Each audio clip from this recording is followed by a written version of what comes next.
जय गोपी जन वल्लभा, जय गोपी जन वल्लभा, गिरिवरधारी यशोदनंदन व्रज जनरंजन, यशोदनंदन व्रज जनरंजन, यमुनतीरावनचारी, यमुनतीरावनचारी, हरे कृष्ण कृष्ण कृष्ण हरे हरे, हरे राम राम राम हरे हरे. ಹರೇ ಕೃಷ್ಣ ಮಾತಾಜಿಗಳ ಪ್ರಭುಜಿಗಳ ಎಲ್ಲರಿಗೂ ಈ ಕಾರ್ಯಕ್ರಮಕ್ಕೆ ಸ್ವಾಗತವನ್ನ ಕೋರ್ತಾ ಇದ್ದೀನಿ. ಹರೇ ಕೃಷ್ಣ. ಸಂಗೀತ ಮಾತಾಜಿ. ಹರೇ ಕೃಷ್ಣ ಮಾತಾಜಿ. ಕೃಷ್ಣ ಮಾತಾಜಿ. ಹರೇ ಕೃಷ್ಣ. ಹರೇ ಕೃಷ್ಣ. ಸಂಗೀತ ಮಾತಾಜಿ. ಹರೇ ಕೃಷ್ಣ ಮಾತಾಜಿ. ಹರೇ ಕೃಷ್ಣ ಮಾತಾಜಿ. ಹರೇ ಕೃಷ್ಣ. ಹರೇ ಕೃಷ್ಣ ಮಾತಾಜಿ. ಹರೇ ಕೃಷ್ಣ. ಹಾ ಮಾತಾಜಿ.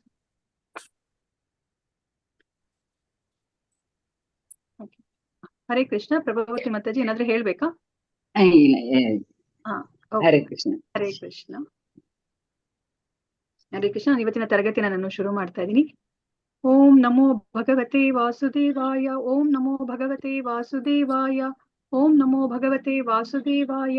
ಇಸ್ಕಾನ್ ಮಂಗಳೂರು ಶ್ರೀ ಶ್ರೀ ರಾಧಾ ಗೋವಿಂದ ದೇವಸ್ಥಾನದ ವತಿಯಿಂದ ನಡೆಸಿಕೊಡುತ್ತಿರುವ ಭಾಗವತಂ ರಸಮಾಲಯಂ ತರಗತಿಗೆ ಎಲ್ಲರಿಗೂ ಸ್ವಾಗತವನ್ನ ಕೋರುತ್ತಾ ಇದ್ದೇನೆ. ಶ್ರೀ ಶ್ರೀ ರಾಧಾ ಗೋವಿಂದ ಅವರ ಚರಣಾರವಿಂದಗಳಲ್ಲಿ ನನ್ನ ನಮಸ್ಕಾರಗಳನ್ನು ಸಲ್ಲಿಸುತ್ತಾ, ಈ ಕೃಷ್ಣ ಪ್ರಜ್ಞೆಯನ್ನು ಪ್ರಪಂಚದಾದ್ಯಂತ ಹರಡಿರುವ ಎಸಿ ಭಕ್ತಿ ವೇದಾಂತ ಸ್ವಾಮಿ ಪ್ರಭುಪಾದ ಅವರಿಗೂ ನನ್ನ ನಮನಗಳನ್ನು ಸಲ್ಲಿಸುತ್ತಾ, ಈ ದೇವಸ್ಥಾನದ ಮುಖ್ಯಸ್ಥರು, ಈ ಕಾರ್ಯಕ್ರಮದ ಕಾರ್ಯಕರ್ತರುಗಳು ಮತ್ತು ನನ್ನ ಗುರುಗಳಾದ ನಾಮನಿಷ್ಠಾಸ್ತ್ರಗಳಿಗೂ ನನ್ನ ನಮಸ್ಕಾರಗಳನ್ನು ಸಲ್ಲಿಸುತ್ತಾ, ಗುರು ಪ್ರಾರ್ಥನೆಯೊಂದಿಗೆ ನಾನು ದಿನದ ಕಾರ್ಯಕ್ರಮವನ್ನು ಶುರು ಮಾಡುತ್ತಾ ಇದ್ದೀನಿ. ಓಂ ಅಜ್ಞಾನತಿಮಿರಾಂಧಸ್ಯ ಜ್ಞಾನಾಂಜನಶಲಾಕಯ ಚಕ್ಷುರ್ ಉನ್ಮೀಲಿತಂ ಯೇನ ತಸ್ಮೈ ಶ್ರೀ ಗುರವೇ ನಮಃ. ಶ್ರೀ ಚೈತನ್ಯ ಮನೋಭೀಷ್ಟಂ ಸ್ಥಾಪಿತಂ ಯೇನ ಭೂತಲೆ ಸ್ವಯಂ ರೂಪಃ ಕದಾ ಮಹ್ಯಂ ದದಾತಿ ಸ್ವಪದಾಂತಿಕಂ. ವಂದೇಹಂ ಶ್ರೀ ಗುರೋಃ ಶ್ರೀಯುತಪದಕಮಲಂ ಶ್ರೀ ಗುರುನ್ ವೈಷ್ಣವಾಂಶ್ಚ ಶ್ರೀರೂಪಂ ಸಾಗ್ರಜಾತಂ ಸಹಗಣ ರಘುನಾಥಾನ್ವಿತಂ ತಂ ಸಜೀವಂ ಸಾದ್ವೈತಂ ಸಾವಧೂತಂ ಪರಿಜನ ಸಹಿತಂ ಕೃಷ್ಣ ಚೈತನ್ಯ ದೇವಂ ಶ್ರೀ ರಾಧಾ ಕೃಷ್ಣ ಪಾದಾನ್ ಸಗಣ ಲಲಿತಾ ಶ್ರೀ ವಿಶಾಖಾನ್ವಿತಾಂಶ್ಚ.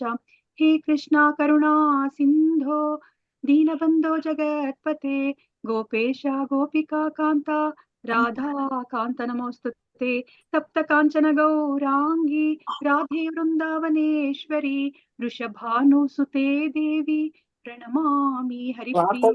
ವಾಂಚಾಕಲ್ಪತರುಭ್ಯಶ್ಚ ಕೃಪಾ ಸಿಂಧುಭ್ಯೈವ ಚ ಪತಿತಾನಾಂ ಪಾವನೇಭ್ಯೋ ವೈಷ್ಣವೇಭ್ಯೋ ನಮೋ ನಮಃ.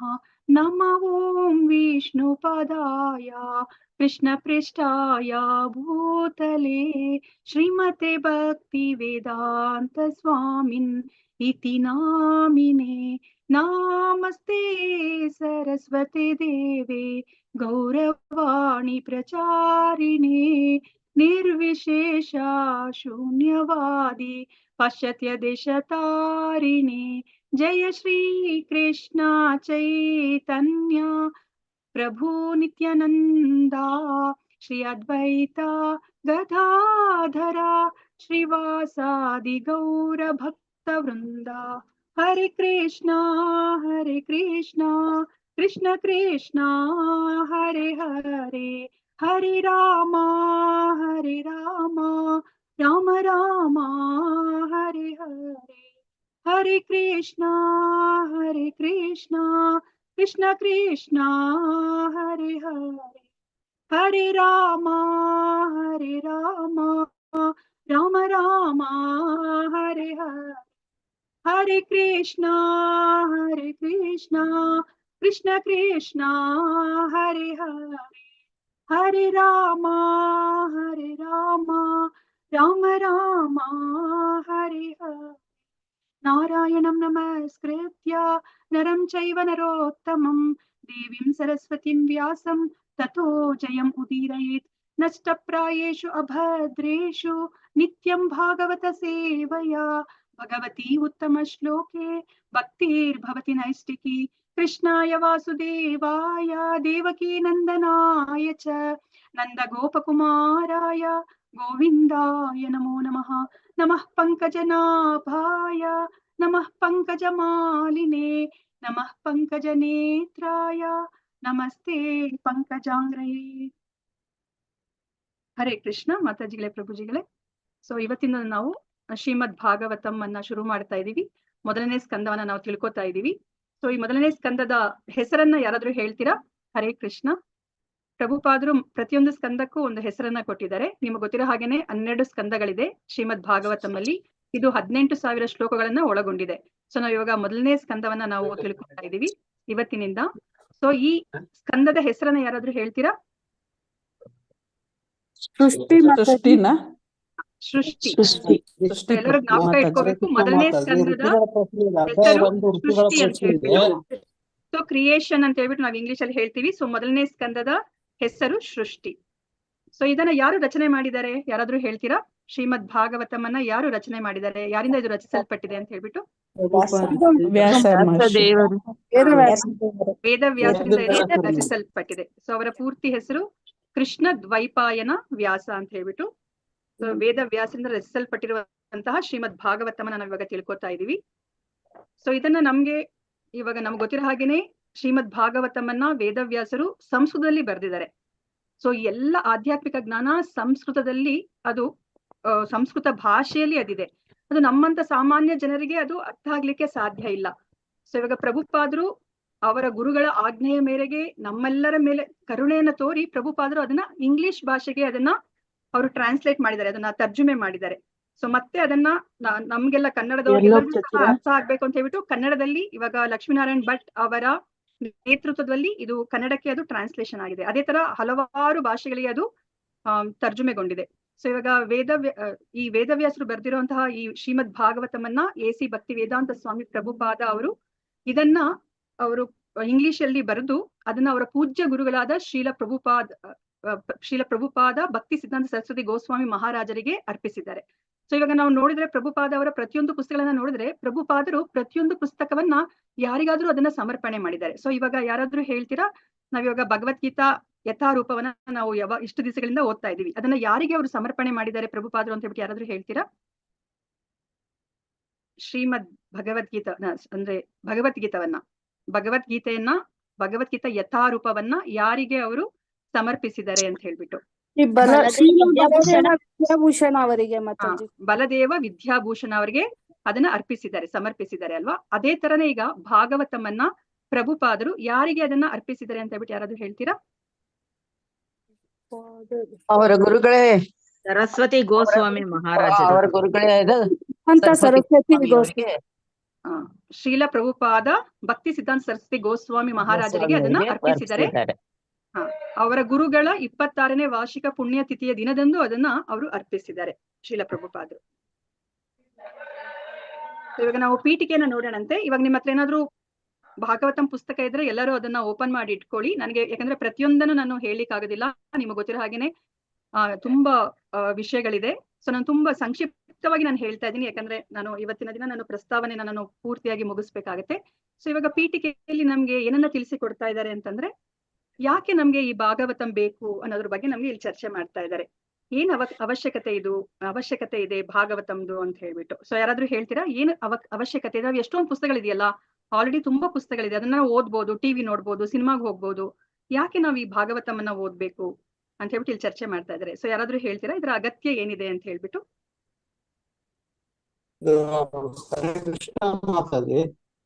ಇದು ಭಗವಂತನ ಪೂರ್ತಿ ಅಂಗಾಂಗಗಳಿಗೆ ಬ್ಯಾಕ್ ಟು ಗಾಡ್ ಎಟ್ ಮಾತಾಜಿ. ಹೇಳಿ ಪ್ರಭುಜಿ. ಆಧ್ಯಾತ್ಮಿಕ ಹೇಳಿ.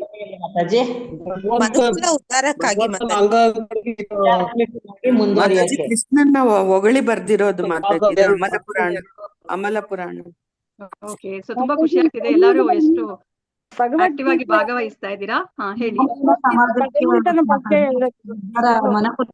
ಉದ್ಧಾರ ಆಗಕ್ಕೆ ಕೊಟ್ರು ಓಕೆ ಅಲ್ವಾ? ಇವಾಗ ನಮ್ಗೆ ನಿನ್ನೆ ಪ್ರಭುಜಿ ಹೇಳಿದ್ರು ಅಲ್ವಾ, ನಿನ್ನೆ ಇಂಟ್ರಡಕ್ಷನ್ ಕ್ಲಾಸ್ ಅಲ್ಲಿ ನಮ್ಗೆ ಹೇಳಿದ್ರು, ಇವಾಗ ನಮ್ಗೆ ಏನಾದ್ರೂ ಬೇಕು ಅಂತ ನಾವು ಅಂದ್ರೆ ನಾವು ಕೇಳ್ಕೋಬೇಕಂದಾಗ ನಾವು ಮೊದ್ಲು ನಮ್ ಬಗ್ಗೆ ಯೋಚನೆ ಮಾಡ್ತೀವಿ. ನಮ್ಗೆ ಸ್ವಾರ್ಥ ಅಲ್ವಾ, ನಾನ್ ಚೆನ್ನಾಗಿದ್ರೆ ಸಾಕು, ನನಗೇನೋ ಒಂದು ಬೇಕು ಉತ್ತಮವಾದದ್ದು ಅಂತ ನಾವು ಯೋಚನೆ ಮಾಡ್ತೀವಿ. ಇನ್ನು ಸ್ವಲ್ಪ ಮುಂದುವರೆದ್ರೆ ನಾವು ನನ್ನ ಮಕ್ಕಳಿಗೆ, ನನ್ನ ಮನೆಯವರಿಗೆ ಅನ್ಕೋತೀವಿ. ಇನ್ನ ಒಂದ್ ಸ್ವಲ್ಪ ಉದಾರ ಮನಸ್ಸಿದ್ರೆ ಸೊ ಇಡೀ ಸಮಾಜಕ್ಕೆ ಅಂತ ನಾವು ಯೋಚನೆ ಮಾಡ್ತೀವಿ ಅಲ್ವಾ. ಸೊ ಅದೇ ತರನೇ ಈಗ ಇಲ್ಲಿ ಏನ್ ಹೇಳ್ತಾ ಇದಾರೆ ಅಂತಂದ್ರೆ ಇಡೀ ಮಾನವ ಕುಲಕ್ಕೆ ಒಳಿತಾಗ್ಬೇಕಂದ್ರೆ ಏನ್ ಮಾಡ್ಬೇಕು ಅನ್ನೋದ್ರ ಬಗ್ಗೆ ಇಲ್ಲಿ ಚರ್ಚೆ ಮಾಡ್ತಾ ಇದ್ದಾರೆ. ಸೊ ಈಗ ಪ್ರಸ್ತುತವಾಗಿ ಏನ್ ಅಗತ್ಯ ಇದೆ ಮಾನವ ಸಮಾಜಕ್ಕೆ ಅಂತ ಹೇಳ್ಬಿಟ್ಟು ಇಲ್ಲಿ ಹೇಳ್ತಾ ಇದ್ದಾರೆ. ಸೊ ಅವಶ್ಯಕತೆ ಏನಿದೆ ಅಂತಂದ್ರೆ ಈಗ ನಮಗ್ ಗೊತ್ತಿರೋ ಹಾಗೆ ದೈವಹೀನ ಸಮಾಜ ನಮ್ದು, ಗಾಡ್ಲೆಸ್ ಸೊಸೈಟಿ ಅಂತ ಹೇಳ್ಬಿಟ್ಟು ಕರೀತಾರೆ. ಸೊ ಇಂತಹ ಸಮಾಜದಲ್ಲಿ ನಾವ್ ಏನನ್ನ ನಾವು ಅಪೇಕ್ಷೆ ಮಾಡ್ತಾ ಇದೀವಿ ಅಂತಂದ್ರೆ ಇಲ್ಲಿ ನಮ್ಗೆ ಶಾಂತಿ ಬೇಕು ಅಂತ ಹೇಳ್ಬಿಟ್ಟು ನಾವು ಇಲ್ಲಿ ಅಪೇಕ್ಷಿಸ್ತಾ ಇದೀವಿ. ಆದ್ರೆ ಇಲ್ಲಿ ದೇವರೇ ಇಲ್ದಲಿರುವಂತ ಸಮಾಜದಲ್ಲಿ ನಾವು ಶಾಂತಿಯನ್ನ ಖಂಡಿತ ನಾವು ಹುಡುಕ್ಲಿಕ್ಕೆ ಸಾಧ್ಯ ಇಲ್ಲ. ಸೊ ಅದಕ್ಕೋಸ್ಕರ ನಾವೆಲ್ಲರೂ ಸಹ ಶಾಂತಿಯಿಂದ ಇರ್ಬೇಕಂತಂದ್ರೆ ಅಲ್ಲಿ ಒಬ್ರು ಯಾರಾದ್ರೂ ಒಬ್ರು ಸೆಂಟರ್ ಅಲ್ಲಿ ಒಬ್ರು ಇರ್ಬೇಕಾಗತ್ತೆ. ಸೊ ಇವಾಗ ಸಾಮಾನ್ಯ ಕಾರಣ ಅನ್ನೋದೊಂದು ಇರ್ಬೇಕು, ಎಲ್ಲರಿಗೂ ಅದು ಕರ್ತ ಆಗಿರ್ಬೇಕು. ಅವಾಗಷ್ಟೇನೆ ನಮ್ಗೆ ಇಲ್ಲಿ ಶಾಂತಿ ನೆಲೆಸ್ಲಿಕ್ಕೆ ಸಾಧ್ಯ ಆಗಿರೋದು. ಸೊ ಇವಾಗ ನಮ್ಗೆ ಶಾಂತಿ ಬರ್ಬೇಕು ಅಂತಂದ್ರೆ ನಾವು ಕೃಷ್ಣನನ್ನ ನಾವು ಸೆಂಟ್ರಲ್ಲಿ ಇಟ್ಕೋಬೇಕಾಗತ್ತೆ. ಅವಾಗಷ್ಟೇ ಇದು ವಸುದೈವ ಕುಟುಂಬಕ ಆಗತ್ತೆ. ಅವಾಗ ನಮ್ಗೇನ್ ಅನ್ಸುತ್ತೆ, ಎಲ್ಲರಿಗೂ ಸಹ ಒಳಿತಾಗಲಿ ಅನ್ನೋ ಒಂದು ಮನಸ್ಥಿತಿ ಬರುತ್ತೆ ಅಲ್ವಾ. ಬರೇ ಮನುಕುಲಕ್ಕೊಂದೇ ಅಲ್ಲ, ಎಲ್ಲ ಜೀವರಾಶಿಗಳು 84 ಲಕ್ಷ ಜೀವರಾಶಿಗಳೇನಿದೆ ಎಲ್ಲರಿಗೂ ಸಹ ಒಳಿತಾಗಲಿ ಅನ್ನೋ ಒಂದು ಮನಸ್ಥಿತಿ ನಮ್ಗೆ ಬರುತ್ತೆ. ಅದನ್ನ ಇಲ್ಲಿ ಹೇಳ್ತಾ ಇದ್ದಾರೆ. ಸೊ ಇವಾಗ ನಮ್ಗೆ ಇಲ್ಲಿ ಭಾಗವತಂಗೆ ನಾವು ಏನನ್ನ ತಿಳ್ಕೊತಾ ಇದೀವಿ ಅಂತಂದ್ರೆ ಸಕಲ ಕಾರಣಗಳಿಗೆ ಯಾರು ಕಾರಣ ಅಂತ ನಾವು ತಿಳ್ಕೊತಾ ಇದೀವಿ ಅಲ್ವಾ. ಇವಾಗ ನೋಡಿ, ಇವಾಗ ನಾನಿಲ್ಲಿ ಕ್ಲಾಸ್ ಮಾಡ್ಬೇಕಂದ್ರೆ ನನಗೇನ್ ಅನ್ಸುತ್ತೆ, ಓ ನಾನೇ ಕಾರಣ, ನನ್ನಿಂದನೇ ಈ ಕ್ಲಾಸ್ ನಡೀತಾ ಇರೋದು ಅಂತ. ಆದ್ರೆ ನಾವು ಸತ್ಯವನ್ನ ಹುಡ್ಕೊಂಡು ಹೋದ್ರೆ ಇಲ್ಲಿ ನಾನ್ ಕಾರಣ ಆಗೋದಿಲ್ಲ. ಈಗ ನೋಡ್ಲಿಕ್ಕೆ ಮಾತ್ರ ನನಗೆ ನಾನೇ ಕಾರಣ ಇರ್ಬೋದು ಅಂತ ಅನ್ಸುತ್ತೆ. ಆದ್ರೆ ಅದರ ನಿಜವಾದ ಕಾರಣವನ್ನ, ಮೂಲವನ್ನ ಹುಡ್ಕೊಂಡು ಹೋದ್ರೆ ಅದು ಪರಮ ಪ್ರಭುವಿನಲ್ಲಿ ಅದು ಕೊನೆಗೊಳ್ಳುತ್ತೆ. ಸೊ ಸಕಲ ಕಾರಣಗಳಿಗೆ, ಎಲ್ಲದರ ಕಾರಣಗಳಿಗೆ ಮೂಲ ಕಾರಣ ಭಗವಂತ ಅಂದ್ರೆ ಶ್ರೀಕೃಷ್ಣ. ಸೊ ಇವಾಗ ನಾವು ಶ್ರೀಕೃಷ್ಣನನ್ನ ನಾವು ಸೆಂಟರ್ ಆಗಿ ಇಟ್ಕೊಂಡ್ರೆ ಅಷ್ಟೇ ಈ ಸಮಾಜದಲ್ಲಿ ಶಾಂತಿಯನ್ನ ನೆಲೆಸಬಹುದು ಅಂತ ಹೇಳ್ಬಿಟ್ಟು ಇಲ್ಲಿ ನಮ್ಗೆ ಹೇಳ್ತಾ ಇದ್ರೆ. ಅದಕ್ಕೆ ಈ ಭಾಗವತಂ, ಶ್ರೀಮದ್ ಭಾಗವತಂ ಯಾವ ಸೂಕ್ತಿಯಿಂದ ಅದು ಶುರುವಾಗ್ತಾ ಇದೆ ಅಂತಂದ್ರೆ ಜನ್ಮಾದಿ ಅಸ್ಯ ಯತಃ ಅನ್ನೋ ಒಂದು ಈ ಸೂಕ್ತಿಯಿಂದ ಇದು ಶುರುವಾಗ್ತಾ ಇದೆ. ಸೊ ನಾವಿವಾಗ ಇದ್ರ ಬಗ್ಗೆ ನಾವು ಮುಂದಿನ ಕ್ಲಾಸ್ಗಳಲ್ಲಿ ನಾವು ತಿಳ್ಕೊತಾ ಇದೀವಿ. ಸೊ ಇವಾಗ ನೋಡಿ, ಪ್ರಭುಪಾದರು ಈ ಪುಸ್ತಕವನ್ನ ಅಂದ್ರೆ ಈ ಶ್ರೀಮದ್ ಭಾಗವತಮನ್ನ ಅವರು ಇಂಗ್ಲಿಷ್ ಭಾಷೆಗೆ ಅವರು ಟ್ರಾನ್ಸ್ಲೇಟ್ ಮಾಡ್ತಾರೆ. ಟ್ರಾನ್ಸ್ಲೇಟ್ ಮಾಡಿದ್ಮೇಲೆ ನೋಡಿ ಅವ್ರು ಹೇಳ್ತಾ ಇದಾರೆ, ನಾನಿಲ್ಲಿ ಶ್ರೀಮದ್ ಭಾಗವತಮನ್ನ ನಾನು ಇಲ್ಲಿ ಬರಿಬೇಕಾದಾಗ ನಂದು ತುಂಬಾ ದೌರ್ಬಲ್ಯ ಇದೆ, ನಾನು ಅದನ್ನ ಒಪ್ಕೋತಾ ಇದ್ದೀನಿ ಅಂತ ಹೇಳ್ಬಿಟ್ಟು ನೋಡಿ ಶ್ರೀಲ ಪ್ರಭುಪಾದ್ರು ಹೇಳ್ತಾ ಇದ್ರೆ. ಪ್ರಭುಪಾದ್ರೆ ಹಂಗ್ ಹೇಳಿದ್ರೆ ನಮ್ಮಂತ ಸಾಮಾನ್ಯರ ಮನುಷ್ಯರ ಗತಿ ಏನು ಅಲ್ವಾ. ಆದ್ರೂ ಸಹ ನಾನು ಇದನ್ನ ಬರಿತಾ ಇದ್ದೀನಿ ಯಾಕೆ ಅಂತ ಹೇಳ್ಬಿಟ್ಟು ಅವ್ರು ಇಲ್ಲಿ ಒಂದು ಶ್ಲೋಕವನ್ನ ಅವ್ರು ಇಲ್ಲಿ ಕೋಟ್ ಮಾಡ್ತಾ ಇದಾರೆ. ಆ ಶ್ಲೋಕ ಯಾವುದು ಅಂತಂದ್ರೆ 1ನೇ ಸ್ಕಂದದ 5ನೇ ಅಧ್ಯಾಯದ 11ನೇ ಶ್ಲೋಕ. ಇಲ್ಲಿ ಏನ್ ಹೇಳ್ತಾ ಇದಾರೆ ಅಂತಂದ್ರೆ ಭಗವಂತನ ಹೆಸರು, ಕೀರ್ತಿ, ರೂಪ, ಕಾಲಕ್ಷೇಪಗಳ ಅತೀಂದ್ರಿಯ ಮಹಿಮೆಗಳ ವಿವರಣೆಗಳಿಂದ ತುಂಬಿರುವ ಈ ಸಾಹಿತ್ಯ ಅಂದ್ರೆ ಈ ಶ್ರೀಮದ್ ಭಾಗವತದಲ್ಲಿ ಏನಿದೆ. ಸೊ ಇಲ್ಲಿ ಯಾವುದೇ ಒಂದು ನಾವು ಈ ಸಮಾಜದಲ್ಲಿ ಹೇಗೆ ಹೆಸರನ್ನ ಗಳಿಸ್ಬೇಕು ಅಥವಾ ಇನ್ನೇನೋ ಉದ್ಧಾರ ಆಗ್ಬೇಕು ಅನ್ನೋದ್ರ ಬಗ್ಗೆ ಇಲ್ಲ. ಸೊ ಇಲ್ಲಿರೋದೇ ಈ ಶ್ರೀಮದ್ ಭಾಗವತದಲ್ಲಿ ಪೂರ್ತಿಯಾಗಿ ಇರೋದೇ ಭಗವಂತನ ಕುರಿತಾಗಿದೆ. ಅವರ ನಾಮ, ರೂಪ, ಗುಣ, ಲೀಲೆಗಳ ಬಗ್ಗೆ ಹೇಳ್ತಾ ಇದ್ದಾರೆ. ಸೊ ಇಂತಹ ಒಂದು ಸಾಹಿತ್ಯವನ್ನ ದಿಕ್ಕು ತಪ್ಪಿದ ನಾಗರಿಕತೆಯ ದುಷ್ಟ ಜೀವನದಲ್ಲಿ ಕ್ರಾಂತಿಯನ್ನು ತರಲು ಉದ್ದೇಶಿಸಿರುವ ಒಂದು ಅತೀಂದ್ರಿಯ ಸೃಷ್ಟಿಯಾಗಿದೆ ಅಂತ ಹೇಳ್ಬಿಟ್ಟು ಹೇಳ್ತಾ ಇದ್ದಾರೆ. ಸೊ ಇಂತಹ ಸಾಹಿತ್ಯ ಏನಕ್ಕೆ ಬೇಕಾಗಿದೆ ಅಂತಂದ್ರೆ ನಮ್ಮ ಈ ಸಮಾಜ ದಿಕ್ಕು ತಪ್ಪಿದೆ ಅಲ್ವಾ, ಅಲ್ಲಿ ಒಂದು ಕ್ರಾಂತಿ ಆಗ್ಬೇಕು, ಪೂರ್ತಿಯಾಗಿ ಬದಲಾವಣೆ ಆಗ್ಬೇಕು ಅಲ್ವಾ. ಎಲ್ಲರೂ ಸಹ ನಾವು ನಮ್ಮನ್ನ ದೇಹ ಅಂತ ಅರ್ಥ ಮಾಡ್ಕೊಂಡು ನಾವು ದೇಹದ ಕುರಿತಾಗೆ ನಾವು 24 ಗಂಟೆಗಳಲ್ಲಿ ಕೆಲಸವನ್ನ ಮಾಡ್ತಾ ಇದೀವಿ. ಈಗ ಅಲ್ಲಿ ಕ್ರಾಂತಿ ಆಗ್ಬೇಕು ಅಂದ್ರೆ, ಸಂಪೂರ್ಣವಾಗಿ ಬದಲಾಗ್ಬೇಕು ಅಂತಂದ್ರೆ ಇಂತಹ ಒಂದು ಅತೀಂದ್ರಿಯ ಒಂದು ಸಾಹಿತ್ಯ ಬೇಕಾಗಿದೆ. ಅದಕ್ಕೋಸ್ಕರನೇ ಇಂತಹ ಅತೀಂದ್ರಿಯ ಸಾಹಿತ್ಯವನ್ನ ಯಾರಾದ್ರೂ ಅಕಸ್ಮಾತ್ ಅದನ್ನ ಒಂದ್ ಸ್ವಲ್ಪ ಹೆಚ್ಚು ಕಡಿಮೆ ತಪ್ಪಾಗಿ ಅನಿಯಮಿತವಾಗಿ ರಚಿಸಲಾಗಿದ್ರು ಅದನ್ನ ಶುದ್ಧ ಪುರುಷರು ಅದನ್ನ ಕೇಳ್ತಾರೆ, ಅದನ್ನ ಹಾಡ್ತಾರೆ, ಅದನ್ನ ಸ್ವೀಕರಿಸ್ತಾರೆ ಅಂತ ಹೇಳ್ಬಿಟ್ಟು ಇಲ್ಲಿ ಹೇಳ್ತಾ ಇದ್ದಾರೆ. ಶೃಣ್ವಂತಿ ಗಾಯಂತಿ ಗೃಣಂತಿ ಸಾಧವಃ ಅಂತ ಹೇಳ್ಬಿಟ್ಟು ಇಲ್ಲಿ ಪ್ರಭುಪಾದರು ಹೇಳ್ತಾ ಇದ್ದಾರೆ. ಹೌದು, ಇವಾಗ ನಮ್ಗೆ ಭಾಗವತಮನ್ನ ಓದ್ಲಿಕ್ಕೆ ಶುರು ಮಾಡಿದೀವಿ. ಹೇಗ್ ಓದ್ಬೇಕು ಅಂತ ಹೇಳ್ಬಿಟ್ಟು ಅದ್ರ ವಿಧಾನ ನಾವು ತಿಳ್ಕೊಬೇಕಲ್ವಾ. ನಮ್ಗೆ ನಿನ್ನೆ ಪ್ರಭುಜಿಯವರು ನಮ್ಗೆ ಹೇಳಿದ್ರು ಅಲ್ವಾ, ನಾವಿವಾಗ ಭಗವಂತನನ್ನ ದರ್ಶನ ಮಾಡ್ಬೇಕಾದ್ರೆ ಅದಕ್ಕೊಂದು ವಿಧಾನ ಇದೆ. ಇವಾಗ ಇಸ್ಕಾನ್ ಅಲ್ಲಿ ಅಲ್ವಾ, ನಾವಿವಾಗ ಮೊದ್ಲೆಲ್ಲ ನಾವೇನ್ ಮಾಡ್ತಾ ಇದೀವಿ, ನೇರವಾಗಿ ನಾವು ಭಗವಂತನ ಮುಖಾರವಿಂದ ದರ್ಶನವನ್ನ ಮಾಡ್ತಾ ಇದ್ವಿ, ಅದಕ್ಕೆ ಹಾತೊರಿತಾ ಇದ್ವಿ. ಈಗ ನಮ್ಗೆ ಗೊತ್ತಾಗಿದೆ, ನಾವು ಭಗವಂತನ ದರ್ಶನವನ್ನ ಮಾಡ್ಬೇಕಂದ್ರೆ ಒಂದು ವಿಧಾನ ಇದೆ, ಸರಿಯಾದ ವಿಧಾನ ಇದೆ. ನಾವು ಅವರ ಏನು ಪಾದಾರವಿಂದಗಳಿಂದ ನಾವು ಮೇಲೆ ನೋಡ್ಕೊಂತ ಅವರ ಮುಖಾರವಿಂದವನ್ನ ನಾವು ದರ್ಶನ ಮಾಡ್ಬೇಕು ಅಂತ ನಾವು ತಿಳ್ಕೊಂಡ್ವಿ. ಅದೇ ತರನೇ ಈಗ ಭಾಗವತಮನ್ನ ಹೇಗೆ ಓದ್ಬೇಕು ಅಂತ ಹೇಳ್ಬಿಟ್ಟು ಹೇಳ್ತಾ ಇದ್ದಾರೆ. ಸೊ ಇವಾಗ ನಮ್ಗೆ ಗೊತ್ತಿರೋ ಹಾಗೆ ಇಲ್ಲಿ 12 ಸ್ಕಂದಗಳಿದೆ. ಆದ್ರೆ ಎಲ್ಲ ಜನಸಾಮಾನ್ಯರಿಗೆ 10ನೇ ಸ್ಕಂದ ಅಂದ್ರೆ ತುಂಬಾ ಅವ್ರಿಗೆ ಅಂದ್ರೆ ತಿಳ್ಕೊಬೇಕು ಅಂತ ಅವ್ರು ಹಾತೊರಿತಾ ಇರ್ತಾರೆ, ಅದ್ರ ಬಗ್ಗೆ ಕೇಳ್ಬೇಕು ಅಂತ ಹಾತೊರಿತಾ ಇರ್ತಾರೆ. ಅದರಲ್ಲಿ 5 ಅಧ್ಯಾಯಗಳಲ್ಲಿ ಭಗವಂತನ ಆ ರಾಸ ನೃತ್ಯವನ್ನ ವರ್ಣಿಸಿದ್ದಾರೆ ವೇದವ್ಯಾಸರು. ಅದನ್ನ ತಿಳ್ಕೊಬೇಕಂತ ಹೇಳ್ಬಿಟ್ಟು ಎಲ್ಲರೂ ಹಾತೊರಿತಾ ಇರ್ತಾರೆ.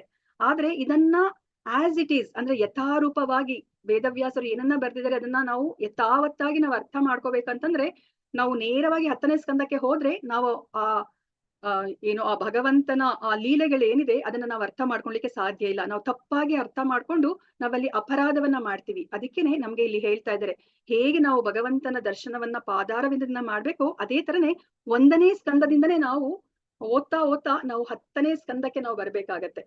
ಸೊ ಇವಾಗ ಈ ತರ ಮಾಡ್ಬೇಕು ಅಂತಂತಂದ್ರೆ ನಾವು ಮಿನಿಮಮ್ ನಮಗ್ ಗೊತ್ತಿರೋ ಹಾಗೆ ಭಗವದ್ಗೀತೆಲು ನಮ್ಗೆ ಹೇಳಿದಾರೆ ಅಲ್ವಾ, ನಾವಿವಾಗ ಭಗವಂತನ ಕುರಿತಾಗಿ ನಾವಿಲ್ಲಿ 1 ಗಂಟೆ ಕಾಲ ಕುತ್ಕೊಂಡು ಕೇಳ್ಬೇಕಂದ್ರೆ ನಾವು ಅಟ್ಲೀಸ್ಟ್ ಮಿನಿಮಮ್ ಸತ್ವಗುಣದಲ್ಲಿ ನಾವ್ ಇರ್ಬೇಕಾಗತ್ತೆ. ಸೊ ಸತ್ವಗುಣದಲ್ಲಿ ಇದ್ದು ನಾವು ಬ್ರಾಹ್ಮಣ ಗುಣಗಳನ್ನ ನಾವು ಬೆಳೆಸ್ಕೊಂಡ್ರೆ ಅಷ್ಟೇನೆ ನಾವು ಇವಾಗ ಆ ಗಾಯತ್ರಿ ಮಂತ್ರವನ್ನ ಜಪಿಸುವ ಅರ್ಹತೆ ನಮಗೆ ಬರುತ್ತೆ ಅಂತ ಹೇಳ್ತಾ ಇದ್ದಾರೆ. ಅವಾಗಷ್ಟೇ ನಾವು ಭಗವಂತನ ನಾಮ ರೂಪ ಗುಣದ ದಿವ್ಯ ಸಾಕ್ಷಾತ್ಕಾರವನ್ನ ನಾವು ಪಡಿಬಹುದು ಅಂತ ಹೇಳ್ಬಿಟ್ಟು ನಮ್ಗೆ ಇಲ್ಲಿ ಹೇಳ್ತಾ ಇದ್ದಾರೆ. ಸೊ ಇವಾಗ ನಾವು ನಮ್ಗೆ 10ನೇ ಸ್ಕಂದಕ್ಕೆ ನಾವು ಜಂಪ್ ಮಾಡೋ ಹಾಗಿಲ್ಲ, ನಾವು 1ನೇ ಸ್ಕಂದದಿಂದನೇ ನಾವು ಹಂತವಾಗಿ ಓದ್ಕೊಂತಾ ನಾವು 10ನೇ ಸ್ಕಂದಕ್ಕೆ ನಾವು ಬರ್ಬೇಕು ಅಂತ ಹೇಳ್ಬಿಟ್ಟು ಹೇಳ್ತಾ ಇದ್ದಾರೆ. ಸೊ ಇವಾಗ ಏನ್ ಅರ್ಹತೆ ಇದೆ, ಇವಾಗ ಯಾರ್ ಬೇಕಾದ್ರೂ ಓದ್ಬೋದಾ ಶ್ರೀಮದ್ ಭಾಗವತಮನ್ ಅಂತ ಹೇಳ್ಬಿಟ್ಟು ನಮ್ಗೆ ಪ್ರಶ್ನೆ ಬರುತ್ತೆ. ಸೊ ಯಾರ್ ಬೇಕಾದ್ರೂ ಓದ್ಬೋದಾ ಅನ್ನೋದಕ್ಕೆ ನಮ್ಗೆ ಇಲ್ಲಿ ಹೇಳ್ತಾ ಇದ್ದಾರೆ. ಸೊ ಇದನ್ನ ಒಂದೇ ಒಂದು ಅರ್ಹತೆ ಇದೆ ಈ ಭಾಗವತಮನ್ನ ಓದ್ಬೇಕು ಅಂತಂತಂದ್ರೆ, ಏಕೈಕ ಅರ್ಹತೆ ಏನು ಅಂತಂದ್ರೆ ಇದನ್ನ ತುಂಬಾ ಎಚ್ಚರಿಕೆಯಿಂದ ಓದ್ಬೇಕು. ಹೆಜ್ಜೆಗೂ ನಾವು ಮುಂದುವರಿಸ್ಕೊಂಡು ಹೋಗ್ಬೇಕಾಗತ್ತೆ. ಸಾಮಾನ್ಯ ಪುಸ್ತಕವನ್ನ ನಾವು ಅಡ್ಡಾದಿಡ್ಡಿಯಾಗಿ ಅಥವಾ ನ್ಯೂಸ್ ಪೇಪರ್ ಅನ್ನ ನಾವು ಒಂದ್ಸತಿ ಹಿಂಗೆ ಸುಮ್ನೆ ಕಣ್ಣಲ್ಲಿ ಸ್ಕ್ಯಾನ್ ಮಾಡ್ಬಿಟ್ಟು ಅದನ್ನ ಡಸ್ಟ್ಬಿನ್ ಹಾಕ್ಬಿಡ್ತೀವಲ್ವಾ, ಆ ತರ ಹೋಗೋದಲ್ಲ. ನಾವ್ ನೆನೆನೂ ನಮ್ಗೆ ಪ್ರಭುಜಿ ಹೇಳಿದ್ರಲ್ಲ, ಅಧ್ಯಯನ ಮಾಡ್ಬೇಕು. ನಮ್ಗೆ ಭಗವದ್ಗೀತೆಯಲ್ಲಿ ನೀವು ಮೊದಲನೇ ಶ್ಲೋಕದ ಭಾವಾರ್ಥವನ್ನ ನೋಡಿದ್ರು ಸಹ ಪ್ರಭುಪಾದರು ಏನ್ ಹೇಳಿದಾರೆ, ಅವರು ನಮ್ಗೆ ಹೇಳ್ತಾ ಇರೋದೇ ಅಧ್ಯಯನವನ್ನ ಮಾಡ್ಬೇಕು ಅಂತ ಹೇಳ್ತಾ ಇದಾರೆ. ಇದನ್ನ ನೀವು ಓದಿ ಅಂತ ಅವ್ರು ಹೇಳ್ತಾ ಇಲ್ಲ. ಪ್ರಭುಪಾದರ ಪುಸ್ತಕಗಳನ್ನ ನಾವು ಅಧ್ಯಯನ ಮಾಡ್ಬೇಕು. ಅಧ್ಯಯನ ಹೇಗೆ ಮಾಡೋದು ಅಂತ ಹೇಳ್ಬಿಟ್ಟು ನಮ್ಗೆ ಇಲ್ಲಿ ನಾಮನಿಷ್ಠಾಸ್ತ್ರಗಳು ಯಾವಾಗ್ಲೂ ಹೇಳ್ತಾ ಇರ್ತಾರೆ. ಹೇಗೆ ಒಂದು ಅಧ್ಯಯನ ಅನ್ನೋದನ್ನ ಮಾಡ್ಬೇಕಂತಂದ್ರೆ ಅದಕ್ಕೆ 3 ವಿಷಯಗಳನ್ನ ಹೇಳ್ತಾರೆ. Thinking, feeling, willing. ನಾನು ಅದನ್ನ ಇಂಗ್ಲಿಷ್ ಅಲ್ಲಿ ಟ್ರಾನ್ಸ್ಲೇಷನ್ ಮಾಡಿಲ್ಲ. ಸೊ ಇಂಗ್ಲಿಷ್ ಅಲ್ಲೇ ಕನ್ನಡದಲ್ಲಿ ಟ್ರಾನ್ಸ್ಲೇಷನ್ ಮಾಡಿಲ್ಲ, ಇಂಗ್ಲಿಷ್ ಅಲ್ಲೇ ಅರ್ಥ ಮಾಡ್ಕೊಂಡಂತೆ. Thinking, feeling, willing. ಸೊ ನಾವು ಇವಾಗ ಯಾವ್ದಾದ್ರು ಒಂದು ಪುಸ್ತಕವನ್ನ ತಗೊಂಡಾಗ ನಮ್ಗೆ ಏನ್ ಅನ್ಸುತ್ತೆ, ಇದ್ರಲ್ಲಿ ಏನಪ್ಪಾ ವಿಷಯ ಇದೆ, ಇದ್ರಲ್ಲಿ ಏನು ತತ್ವ ಇದೆ, ಏನ್ ಫಿಲಾಸಫಿ ಇದೆ ಅಂತ ಹೇಳ್ಬಿಟ್ಟು ನಾವು ಬೇಗ ಓದ್ಬೇಕು ಅಂತ ನಮ್ಗೆ ಅನ್ಸುತ್ತೆ ಅಲ್ವಾ. ಅದು ತುಂಬಾ ಕೆಳಗಿನ ಹಂತದಲ್ಲಿ ನಾವು ಒಂದು ಪುಸ್ತಕವನ್ನ ಅಧ್ಯಯನ ಮಾಡೋದು ಅಥವಾ ಓದೋದು. ಸೊ ಅದಕ್ಕಿಂತ ಮುಂದುವರೆದ ಮಟ್ಟದಲ್ಲಿ ಏನು ಅಂತಂದ್ರೆ ಫೀಲಿಂಗ್. ಸೊ ಇವಾಗ ನಾವು ಆ ಪುಸ್ತಕವನ್ನ ಬರೆದಿರುವಂತಹ ರಚನಾಕಾರ ಯಾರಿದ್ದಾರೆ ಅವರ ಭಾವ ಯಾವ ತರ ಇದೆ ಅಂತ ಹೇಳ್ಬಿಟ್ಟು ನಾವು ಅರ್ಥ ಮಾಡ್ಕೋಬೇಕು. ಈಗ ಪ್ರಭುಪಾದರ ಪುಸ್ತಕಗಳನ್ನ ನಾವು ನೋಡಿದಾಗ ಪ್ರಭುಪಾದರ ಮನಸ್ಥಿತಿ ಏನು ಅಂತ ಹೇಳ್ಬಿಟ್ಟು ನಾವು ಅರ್ಥ ಮಾಡ್ಕೋಬೇಕು. ನೋಡಿ ಅವ್ರ ಮನಸ್ಥಿತಿ ಯಾವ ತರ ಇದೆ ಅಂತಂದ್ರೆ ಎಲ್ಲ ಮನುಕುಲಕ್ಕೆ ಅವರು ಉದ್ಧಾರ ಆಗ್ಬೇಕು ಅನ್ನೋ ಒಂದು ಮನಸ್ಥಿತಿಯಲ್ಲಿ ಅವ್ರು ಅದನ್ನ ಬರ್ದಿದ್ದಾರೆ. ನೋಡಿ ಎಷ್ಟೆಲ್ಲ ರಹಸ್ಯವನ್ನ ಅವರು ನಮ್ಗೆ ತಿಳಿಸಿಕೊಡ್ತಾ ಇದಾರೆ ಅಲ್ವಾ. ನಾವಿವಾಗ ನೋಡ್ತಾ ಇದೀವಿ, ಇವಾಗ ನಾವು ಯಾವ್ದೇ ಒಂದು ವಿಶ್ವವಿದ್ಯಾಲಯಕ್ಕೆ ಹೋಗ್ಬೇಕು, ಏನೋ ಒಂದನ್ನ ತಿಳ್ಕೊಬೇಕಂದ್ರೆ ಎಷ್ಟು ಹಣವನ್ನ ಸುರಿಬೇಕು, ಮತ್ತೆ ಅಲ್ಲಿರೋರು ಸಹ ನಮ್ಗೆ ಹೇಳ್ಕೊಡ್ಬೇಕು ಅಂತಂತಂದ್ರೆ ನಾವು ಅವ್ರಿಗೆ ಆ ಹಣವನ್ನ ತೆತ್ತಬೇಕಾಗತ್ತೆ, ಎಷ್ಟು ಸಮಯವನ್ನ ನಾವು ಕೊಡ್ಬೇಕಾಗತ್ತೆ. ಆದ್ರೆ ನೋಡಿ ಇವಾಗ ಪ್ರಭುಪಾದರ ಪುಸ್ತಕಗಳಲ್ಲಿ ಎಲ್ಲವನ್ನ ಅವರು ನೇರವಾಗಿ ಅವರು ಹೇಳ್ತಾ ಇದಾರೆ ನಮ್ಗೆ. ಅದೇ ತರನೇ ಈ ಗುರು ಪರಂಪರೆಯಲ್ಲಿ ಬಂದಿರುವಂತಹ ಎಲ್ಲ ಗುರುಗಳು ನಮ್ಗೆ ಅದನ್ನ ಯಾವುದೇ ಒಂದು ಮುಚ್ಚು ಮರೆ ಇಲ್ದಲೆ ಅವ್ರು ನಮ್ಗೆ ತಿಳಿಸಿ ಕೊಡ್ತಾ ಇದ್ದಾರೆ ಅಲ್ವಾ.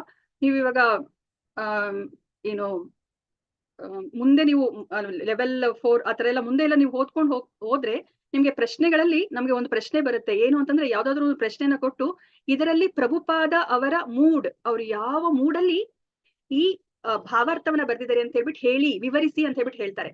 ಸೊ ಇವಾಗ ನಾವು ಅರ್ಥ ಮಾಡ್ಕೋಬೇಕು. ಅಂದ್ರೆ ನಾವು ಇವಾಗ ಅಧ್ಯಯನ ಮಾಡಿದಾಗ ನಮ್ಗೆ ಆ ಪುಸ್ತಕವನ್ನು ಯಾರು ಬರ್ತಿದ್ದಾರೆ, ಇವಾಗ ಪ್ರಭುಪಾದ ಅವರು ಯಾವ ಭಾವದಲ್ಲಿ ಬರ್ತಿದ್ದಾರೆ ಅನ್ನೋದನ್ನ ನಾವು ಅರ್ಥ ಮಾಡ್ಕೋಬೇಕು. ಇನ್ನೂ ಮುಂದುವರೆದ ಹಂತದಲ್ಲಿ ನಾವು ಓದ್ತೀವಿ, ಒಂದು ಪುಸ್ತಕವನ್ನ ಅರ್ಥ ಮಾಡ್ಕೋತೀವಿ ಅಂತಂದ್ರೆ ವಿಲ್ಲಿಂಗ್ ಅಂತಂದ್ರೆ ಅವ್ರ ಪುಸ್ತಕದಲ್ಲಿ ಏನಾದ್ರೂ ಹೇಳಿದಾರಲ್ವಾ, ಇನ್ಸ್ಟ್ರಕ್ಷನ್ ಆದೇಶಗಳನ್ನ ಕೊಟ್ಟಿದಾರಲ್ಲ, ಅದನ್ನ ನಾವು ಬರೀ ಓದೋದೊಂದೇ ಅಲ್ಲ, ಅವಾಗ ಏನು ಉಪಯೋಗ ಇಲ್ಲ. ಇವಾಗ ನಾನು ಕ್ಲಾಸಲ್ಲಿ ಕೂತ್ಕೊಂಡಿದ್ದೀನಿ, ನೀವು ಕ್ಲಾಸಲ್ಲಿ ಕೂತ್ಕೊಂಡಿದ್ರೆ, ಇವಾಗ ಬೇರೆಯವ್ರು ಎಷ್ಟೊಂದ್ ಜನ ಬಂದೇ ಇಲ್ಲ ಈ ಕ್ಲಾಸ್ಗೆ ಅಲ್ವಾ. ನಾವ್ ಇವಾಗ ಏನಾದ್ರೂ ಈ ಪುಸ್ತಕದಲ್ಲಿ ಏನನ್ನ ಹೇಳಿದ್ದಾರೆ ಅದನ್ನ ನಾವು ನಮ್ಮ ಜೀವನದಲ್ಲಿ ಅಳವಡಿಸ್ಕೊಂಡಿಲ್ಲ ಅಂತಂತಂದ್ರೆ ನಮಗೂ ಮತ್ತೆ ಇವಾಗ ಯಾರು ಈ ತರಗತಿಗಳಿಗೆ ಬಂದಿಲ್ವೋ ಏನು ವ್ಯತ್ಯಾಸ ಇಲ್ಲ. ಅದಕ್ಕೋಸ್ಕರ ವಿಲ್ಲಿಂಗ್ ಅಂತಂದ್ರೆ ನಾವು ಅವ್ರು ಏನ್ ಇನ್ಸ್ಟ್ರಕ್ಷನ್ಸ್ ಅನ್ನ ಕೊಟ್ಟಿದ್ದಾರೆ ಅದನ್ನ ನಾವು ನಮ್ಮ ಜೀವನದಲ್ಲಿ ಅಳವಡಿಸ್ಕೋಬೇಕು. ಅವಾಗ ನಾವು ಆ ಪುಸ್ತಕವನ್ನ ಸರಿಯಾದ ರೀತಿಯಲ್ಲಿ ಅಧ್ಯಯನ ಮಾಡಿದೀವಿ ಅಂತ ಹೇಳ್ಬಿಟ್ಟು.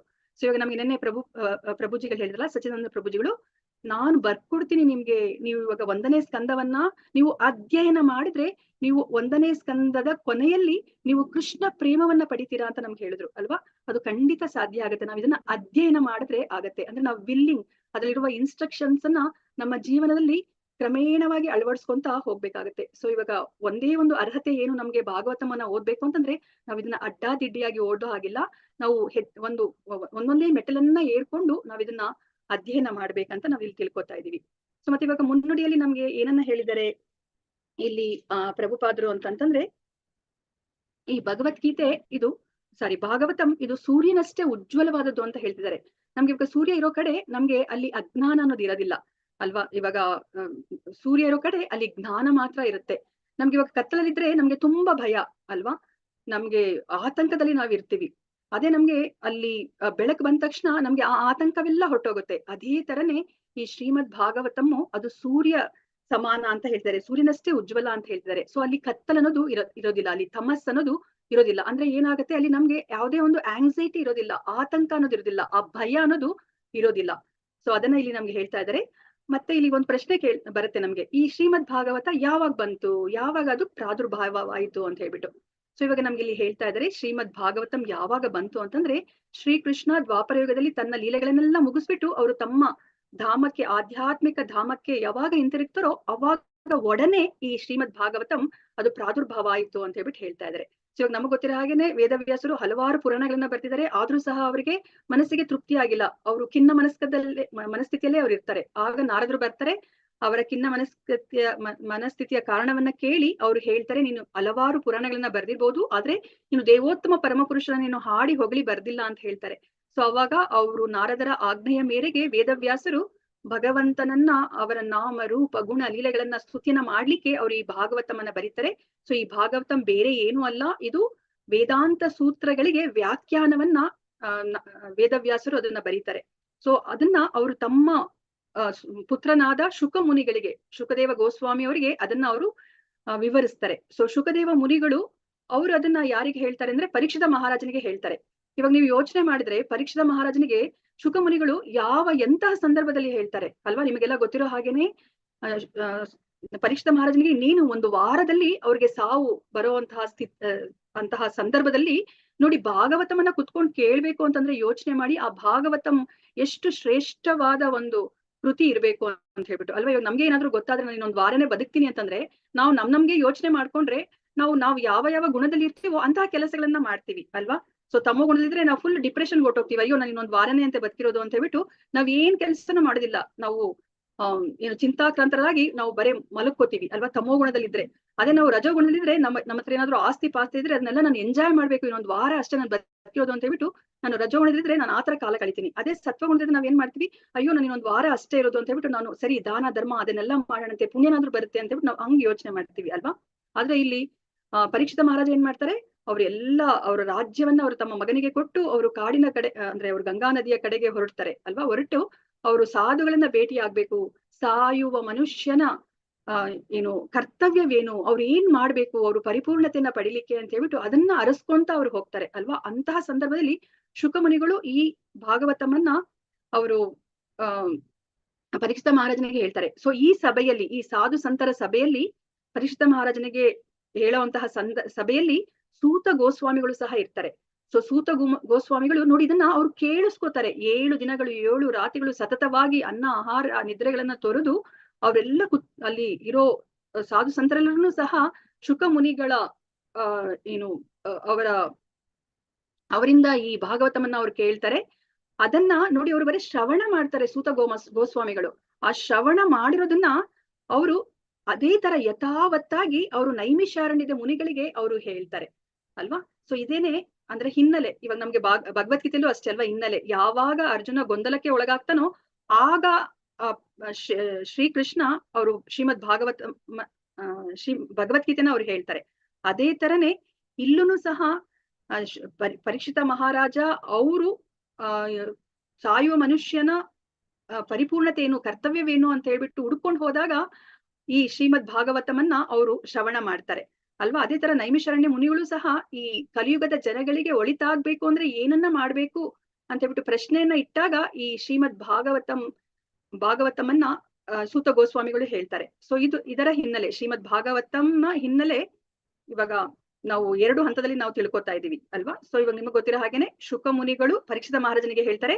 ಅದೇ ತರನೇ ಇನ್ನೊಮ್ಮೆ ಸೂತ ಗೋಸ್ವಾಮಿಗಳು ನೈಮಿಷಾರಣ್ಯದ ಮುನಿಗಳಿಗೆ ಈ ಶ್ರೀಮದ್ ಭಾಗವತಮನ್ನ ಹೇಳ್ತಾರೆ. ಸೊ ಇವಾಗ 2 ಕಡೆ ಈ ಶ್ರೀಮದ್ ಭಾಗವತಮನ್ನ ಅದರನ್ನ ಶ್ರವಣ ಮಾಡ್ತಾ ಇದ್ದಾರೆ ಎಲ್ಲರೂ. ಸೊ ನಾವು ಸಹ ಈಗ ಸೂತ ಗೋಸ್ವಾಮಿಗಳು ಶೌನಕಾದಿ ಋಷಿಗಳಿಗೆ ನೈಮಿಷಾರಣ್ಯದಲ್ಲಿ ಹೇಳ್ಬೇಕಾದ್ರೆ ನಾವೆಲ್ಲರೂ ಸಹ ಈ ಶ್ರೀಮದ್ ಭಾಗವತಮನ್ನ ನಾವು ಕೇಳ್ತಾ ಇದೀವಿ. ಸೊ ಇವಾಗ ಇಲ್ಲಿ ಪ್ರಸ್ತಾವನೆ ಬರ್ತಾ ಇದೆ. ಸೊ ಇವಾಗ ನಮ್ಗೆ ದೇವ್ರು ಅಂತ ಹೇಳ್ಬಿಟ್ಟು ನಾವು ಚರ್ಚೆಯನ್ನ ಮಾಡಿದ್ರೆ ನೀವೆಲ್ಲ ಏನ್ ಹೇಳ್ತೀರಾ? ನಮಗ್ ಗೊತ್ತಿರಾಗೆ ಗಾಡ್, ನಾವ್ ಇಷ್ಟು ದಿವಸ ನಾವೇನಂತ ತಿಳ್ಕೊಂಡಿದ್ವಿ? GOD god. G for generator, O for operator, D for destroyer. ಇದೇ ನಮ್ಗೆ ಇಷ್ಟ ನಮ್ಗೆ ಗೊತ್ತಿದ್ರು. ಅವರು ಸೃಷ್ಟಿಯನ್ನ ಮಾಡ್ತಾರೆ, ಸ್ಥಿತಿಯನ್ನ ಅಂದ್ರೆ ಪಾಲನೆಯನ್ನ ಮಾಡ್ತಾರೆ, ಆಮೇಲೆ ಲಯವನ್ನ ಮಾಡ್ತಾರೆ ಅಂತ ಮಾತ್ರ ನಮ್ಗೆ ಗೊತ್ತಿತ್ತು. ಆದ್ರೆ ನಾವ್ ಇವಾಗ ಭಾಗವತಮಲ್ಲಿ ಆ ಪರಿಪೂರ್ಣವಾಗಿ ನಾವು ಆ ಪರಮ ಸತ್ಯವನ್ನ ನಾವು ಅರ್ಥ ಮಾಡ್ಕೊತಾ ಇದೀವಿ. ಬರೀ ಇಷ್ಟೇ ಅಲ್ಲ ಅಲ್ವಾ, ಬರೀ ಸೃಷ್ಟಿ ಸ್ಥಿತಿ ಲಯ ಇಷ್ಟನ್ನೇ ಮಾಡೋದಿಲ್ಲ ದೇವ್ರು ಅಲ್ವಾ. ನಮ್ಗಿವಾಗ ಗೊತ್ತಾಗೋಗಿದೆ ಆಲ್ರೆಡಿ. ನಾವು ಭಗವದ್ಗೀತೆಯಲ್ಲಿ ನಾವು ತಿಳ್ಕೊಂಡಿದೀವಿ, ಬರೀ ಈ ಭೌತಿಕ ಪ್ರಪಂಚ ಇಲ್ಲ, ಆಧ್ಯಾತ್ಮಿಕ ಪ್ರಪಂಚ ಅಂತ ಒಂದಿದೆ. ಆಧ್ಯಾತ್ಮಿಕ ಪ್ರಪಂಚದಲ್ಲಿ ನಾವು ಭಗವಂತನ ಜೊತೆ ನಮ್ಗೆ ಯಾವ ರಸದಲ್ಲಿ ಬೇಕೋ ಆ ರಸದಲ್ಲಿ ನಾವು ಬಾಂಧವ್ಯವನ್ನ ನಾವು ಪಡಿಬಹುದು, ಅವರ ಜೊತೆ ನಾವು ಸಂಬಂಧವನ್ನ ಬೆಳೆಸ್ಕೋಬಹುದು ಅಂತ ನಾವು ತಿಳ್ಕೊಂಡಿದೀವಿ ಅಲ್ವಾ. ಅಂದ್ರೆ ಇವಾಗ ಈ ಶ್ರೀಮದ್ ಭಾಗವತದಲ್ಲಿ ನಮ್ಗೆ ದೇವರ ಬಗ್ಗೆ ಪೂರ್ತಿಯಾಗಿ ಪರಿಪೂರ್ಣವಾದ ಒಂದು ವಿಷಯವನ್ನ ನಮ್ಗೆ ಇಲ್ಲಿ ತಿಳಿಸಿಕೊಡ್ತಾ ಇದ್ದಾರೆ. ಸೊ ನಾವಿವಾಗ ಆ ಪರಿಪೂರ್ಣ ಸತ್ಯವನ್ನ ನಮ್ಗೆ ಈ ಶ್ರೀಮದ್ ಭಾಗವತಂ ನಮ್ಗೆ ತಿಳಿಸಿಕೊಡುತ್ತೆ.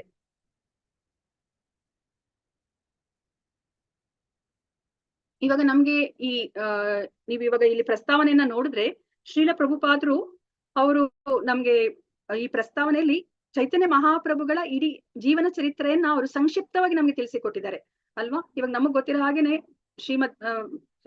ಭಗವದ್ಗೀತಾದಲ್ಲಿ ನಮ್ಗೆ ಏನ್ ಹೇಳಿದ್ದಾರೆ? ಮನ್ಮನಾಭವ ಮದ್ಭಕ್ತೋ ಮಧ್ಯಾಜಿ ಮಾಂ ನಮಸ್ಕುರು. ಕೃಷ್ಣ ಏನ್ ಹೇಳ್ತಾರೆ? 4 ನನಗೆ ಮಾಡಿ ಅಂತ ಹೇಳ್ತಾ ಇದಾರೆ. ನನಗೆ ನಮಸ್ಕಾರ ಮಾಡಿ, ನನಗೆ ಭಕ್ತಿಯನ್ನ ಮಾಡಿ, ನನಗೆ ಪೂಜೆಯನ್ನ ಮಾಡಿ ಅಂತ ಹೇಳ್ಬಿಟ್ಟು ನಮ್ಗೆ ಕೃಷ್ಣ ತಿಳಿಸಿಕೊಡ್ತಾ ಇದ್ದಾರೆ ಅಲ್ವಾ. ಅಂದ್ರೆ ನಮ್ಗೆ ಇವಾಗ ಭಕ್ತಿ ಹೇಗೆ ಮಾಡ್ಬೇಕು ಅಂತ ಹೇಳ್ಬಿಟ್ಟು ನಮ್ಗೆ ಗೊತ್ತಾಗೋದಿಲ್ಲ, ಬರೀ ಅಷ್ಟನ್ನ ಹೇಳಿದ್ರೆ ಅಲ್ವಾ. ಹೌದು, ಭಕ್ತಿ ಮಾಡಿ ಅಂತ ಹೇಳ್ತಿದ್ದಾರೆ, ಆದ್ರೆ ಹೇಗೆ ಮಾಡ್ಬೇಕಂತ ನಮ್ಗೆ ಗೊತ್ತಾಗೋದಿಲ್ಲ. ಅದಕ್ಕೆ ಸ್ವತಃ ಚೈತನ್ಯ ಮಹಾಪ್ರಭುಗಳೇ ಅವರು ಭಕ್ತನ ಅವತಾರದಲ್ಲಿ ಬಂದು ನಮ್ಗೆ ಭಕ್ತಿಯನ್ನ ಹೇಗೆ ಮಾಡ್ಬೇಕು ಅಂತ ಹೇಳ್ಬಿಟ್ಟು ಅವರೇ ಸ್ವತಃ ಉದಾಹರಣೆಯಾಗಿ ನಮ್ಗೆ ತೋರಿಸಿಕೊಟ್ಟಿದ್ದಾರೆ. ಸೊ ಅದಕ್ಕೋಸ್ಕರನೇ ಇಲ್ಲಿ ಪ್ರಭುಪಾದರು ನಮ್ಗೆ ಚೈತನ್ಯ ಮಹಾಪ್ರಭುಗಳ ಬಗ್ಗೆ ನಮ್ಗೆ ಇಲ್ಲಿ ಶ್ರೀಮದ್ ಭಾಗವತಂ ಬರೀಲಿಕ್ಕಿನ ಮುಂಚೆ ಆ ಪ್ರಸ್ತಾವನೆಯಲ್ಲಿ ಅವ್ರ ಬಗ್ಗೆ ನಮ್ಗೆ ತಿಳಿಸಿಕೊಡ್ತಾ ಇದ್ದಾರೆ. ಇಲ್ಲಿ ನಮ್ಗೆ 2 ವಿಷಯಗಳನ್ನ ನಮ್ಗೆ ಹೇಳ್ತಾ ಇದ್ದಾರೆ. ನಾವು ಯಾರಿಂದ ಬೇಕಾದ್ರೂ ಶ್ರೀಮದ್ ಭಾಗವತಂನ ಕಲ್ತ್ಕೋಬೋದಾ, ತಿಳ್ಕೊಬೋದಾ ಅಂತ ಹೇಳ್ಬಿಟ್ಟು. ಇಲ್ಲ ನೋಡಿ, ಇಲ್ಲಿ ಹೇಳ್ತಾ ಇದ್ದಾರೆ ಯಾರಿಂದ ನಾವು ತಿಳ್ಕೊಬೇಕು ಅಂತಂದ್ರೆ ಭಾಗವತ ವ್ಯಕ್ತಿಯಿಂದ ನಾವು ಶ್ರೀಮದ್ ಭಾಗವತವನ್ನ ಕಲಿಬೇಕು ಅಂತ ಹೇಳ್ತಾರೆ. ಹಾಗಾದ್ರೆ ಭಾಗವತರು ಅಂದ್ರೆ ಯಾರು? ನಾವು ಆ ಭಾಗವತರು ಅನ್ನೋ ಒಂದು ಪದವನ್ನ ತುಂಬಾ ಉಪಯೋಗಿಸ್ತೀವಿ ಅಲ್ವಾ, ಭಾಗವತರು ಅಂತ ಹೇಳ್ಬಿಟ್ಟು. ಸೊ ಇಲ್ಲಿ ನಮ್ಗೆ ಹೇಳ್ತಾ ಇದ್ರೆ ಭಾಗವತರು ಅಂತಂದ್ರೆ ಯಾರು ಅಂತಂದ್ರೆ, ಯಾರು ತಮ್ಮ ಜೀವನದಲ್ಲಿ ಅವರು ಶ್ರೀಮದ್ ಭಾಗವತವನ್ನ ಆಚರಣೆಯಲ್ಲಿ ಅದರಲ್ಲಿರುವಂತಹ ವಿಷಯಗಳನ್ನ ಅವರು ತಮ್ಮ ಜೀವನದಲ್ಲಿ ಆಚರಿಸ್ತಾರೋ ಅವ್ರನ್ನ ಭಾಗವತರು ಅಂತ ಹೇಳ್ಬಿಟ್ಟು ಕರೀತಾರೆ. ಇವಾಗ ಆಚಾರ್ಯರು ಅಂತಂದ್ರೆ ಹಾಗೆ ಅಲ್ವಾ, ಆಚರತೀತಿ ಆಚಾರ್ಯ. ಯಾರು ಏನನ್ನ ಹೇಳ್ತಾರೋ ಅದನ್ನ ಅವ್ರು ಆಚರಿಸಿ ತೋರಿಸ್ತಾರೋ ಅವರು ಆಚಾರ್ಯರು. ಸೊ ಅಂತವ್ರಿಂದ ನಾವು ಈ ಭಾಗವತವನ್ನ ಕಲಿಬೇಕು ಅಂತ ಹೇಳ್ಬಿಟ್ಟು ಇಲ್ಲಿ ನಮ್ಗೆ ಹೇಳ್ತಾ ಇದ್ರೆ. ಮತ್ತೆ ಇಲ್ಲಿ ಚೈತನ್ಯ ಮಹಾಪ್ರಭುಗಳ ಅವರ ಉದ್ದೇಶ ಏನಿತ್ತು ಅಂತಂತಂದ್ರೆ, ಈ ಭಾರತದಲ್ಲಿ ಯಾರೆಲ್ಲ ಜನ್ಮವನ್ನ ಪಡಿತಾರೆ ಅವರು ಈ ಶ್ರೀಮದ್ ಭಾಗವತವನ್ನ ಅವರು ತಿಳ್ಕೊಂಡು ಪ್ರಪಂಚದ ಮೂಲೆಗಳಿಗೂ ಸಹ ಇದನ್ನ ಬೋಧಿಸ್ಬೇಕು ಅನ್ನೋದು ನೋಡಿ ಚೈತನ್ಯ ಮಹಾಪ್ರಭುಗಳ ಆದೇಶ ಆಗಿತ್ತು, ಅವರ ಆಶಯ ಆಗಿತ್ತು. ಅದಕ್ಕೋಸ್ಕರನೇ ಪ್ರಭುಪಾದರು ತಮ್ಮ ಇಳಿ ವಯಸ್ಸಲ್ಲಿ ಅವರು ಏಕಾಂಗಿಯಾಗಿ ಅಮೆರಿಕಾಗೆ ಹೋಗಿ ಅವರು ಈ ಶ್ರೀಮದ್ ಭಾಗವತವನ್ನ ಅವರು ತಮ್ಮ ಜೊತೆ ತಗೊಂಡ್ ಹೋಗಿ 1ನೇ ಸ್ಕಂದವನ್ನ ಅವರು ಬರೆದು ಅದನ್ನ ತಮ್ಮ ಜೊತೆ ತಗೊಂಡ್ ಹೋಗ್ಬಿಟ್ಟು ಅವರು ಈ ಭಾಗವತಂ ಜ್ಞಾನವನ್ನ ಪ್ರತಿಯೊಬ್ಬರಿಗೂ ಸಹ ಅವರು ಅದನ್ನ ಕೊಡ್ತಾರೆ ಅಲ್ವಾ. ಸೊ ಇವಾಗ ನಾವು ಸಹ ಭಾರತ ಭೂಮಿಲಿ ನಾವು ಜನ್ಮವನ್ನ ಪಡೆದಿದ್ದೀವಿ.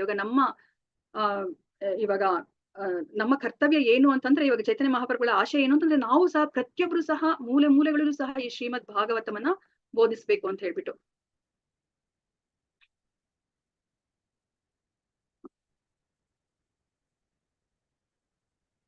ಸೊ ಇವಾಗ ನಾನು ಪ್ರಸ್ತಾವನೆಯಲ್ಲಿ ನನ್ಗೆ ಇಲ್ಲಿ ಚೈತನ್ಯ ಮಹಾಪ್ರಭುಗಳ ಬಗ್ಗೆ ನಾವಿವಾಗ ಸಂಕ್ಷಿಪ್ತವಾಗಿ ತಿಳ್ಕೊತಾ ಇದೀವಿ.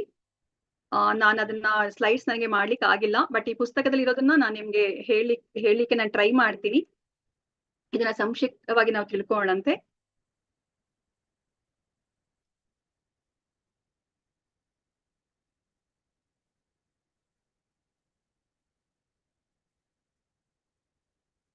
ನೀವೆಲ್ಲರೂ ಸಹ ಚೈತನ್ಯ ಚರಿತಾಮೃತ ಕ್ಲಾಸ್ ಅನ್ನ ಅಟೆಂಡ್ ಮಾಡಿದೀರಾ. ಸೊ ನಿಮ್ಗೆಲ್ಲರಿಗೂ ಸಹ ಇದು ತುಂಬಾ ಈಸಿ ಅಂತ ಅನ್ಕೊಂಡಿದೀನಿ. ಮತ್ತೆ ನಿಮ್ಗೆ ಜಸ್ಟ್ ಇದು ರಿವಿಷನ್ ತರ ಆಗುತ್ತೆ ನಿಮ್ಗೆ. ಸೊ ಇವಾಗ ನಮ್ಗೆ ಏನ್ ಹೇಳ್ತಾ ಇದ್ರೆ, ಚೈತನ್ಯ ಮಹಾಪ್ರಭುಗಳು ಯಾವಾಗ ಜನ್ಮವನ್ನ ಪಡೆದ್ರು ಅಂದ್ರೆ ಈ ಭೌತಿಕ ಪ್ರಪಂಚಕ್ಕೆ ಯಾವಾಗ ಅವರು ಬಂದ್ರು ಅಂತ ಹೇಳ್ಬಿಟ್ಟು ನಮ್ಗೆ ಇಲ್ಲಿ ಹೇಳ್ತಾ ಇದ್ದಾರೆ. ಸೊ ಇವಾಗ ನಮ್ಮ ಕ್ರಿಶ್ಚಿಯನ್ ಕ್ಯಾಲೆಂಡರ್ ಪ್ರಕಾರ ಫೆಬ್ರವರಿ 1486.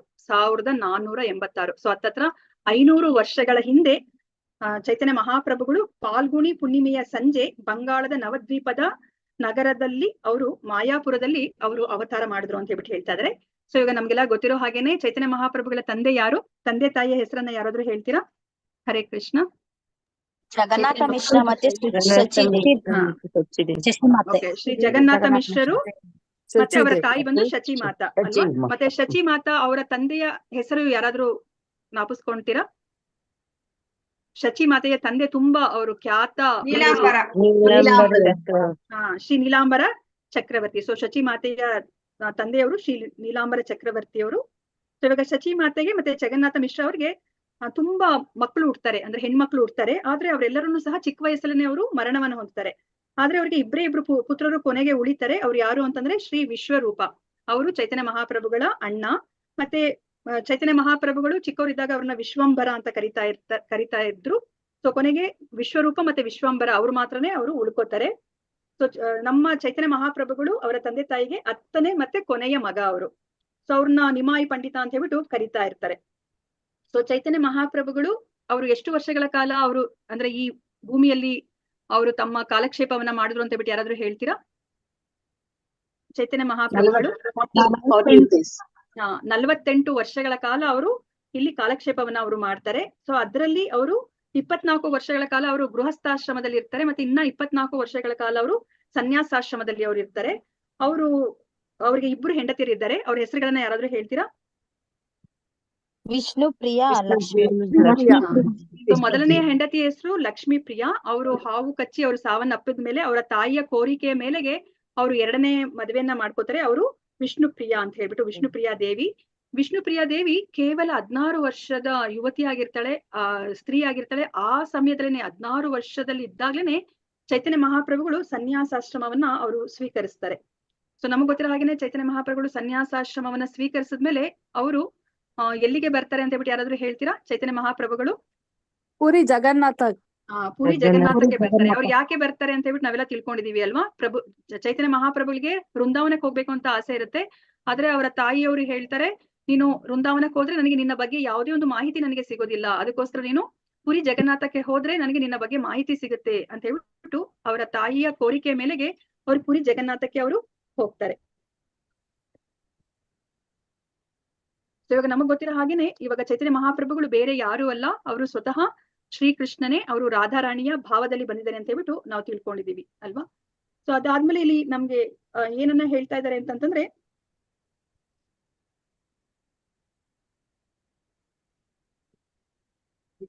ಸೊ ಚೈತನ್ಯ ಮಹಾಪ್ರಭುಗಳ ಬಗ್ಗೆ ಹೇಗೆ ನಮ್ಗೆ ತಿಳ್ಕೊಂಡಿದೀವಿ ಅಂತ ಹೇಳ್ಬಿಟ್ಟು ನಮ್ಗೆ ಇಲ್ಲಿ ತಿಳಿಸಿಕೊಡ್ತಾ ಇದ್ದಾರೆ.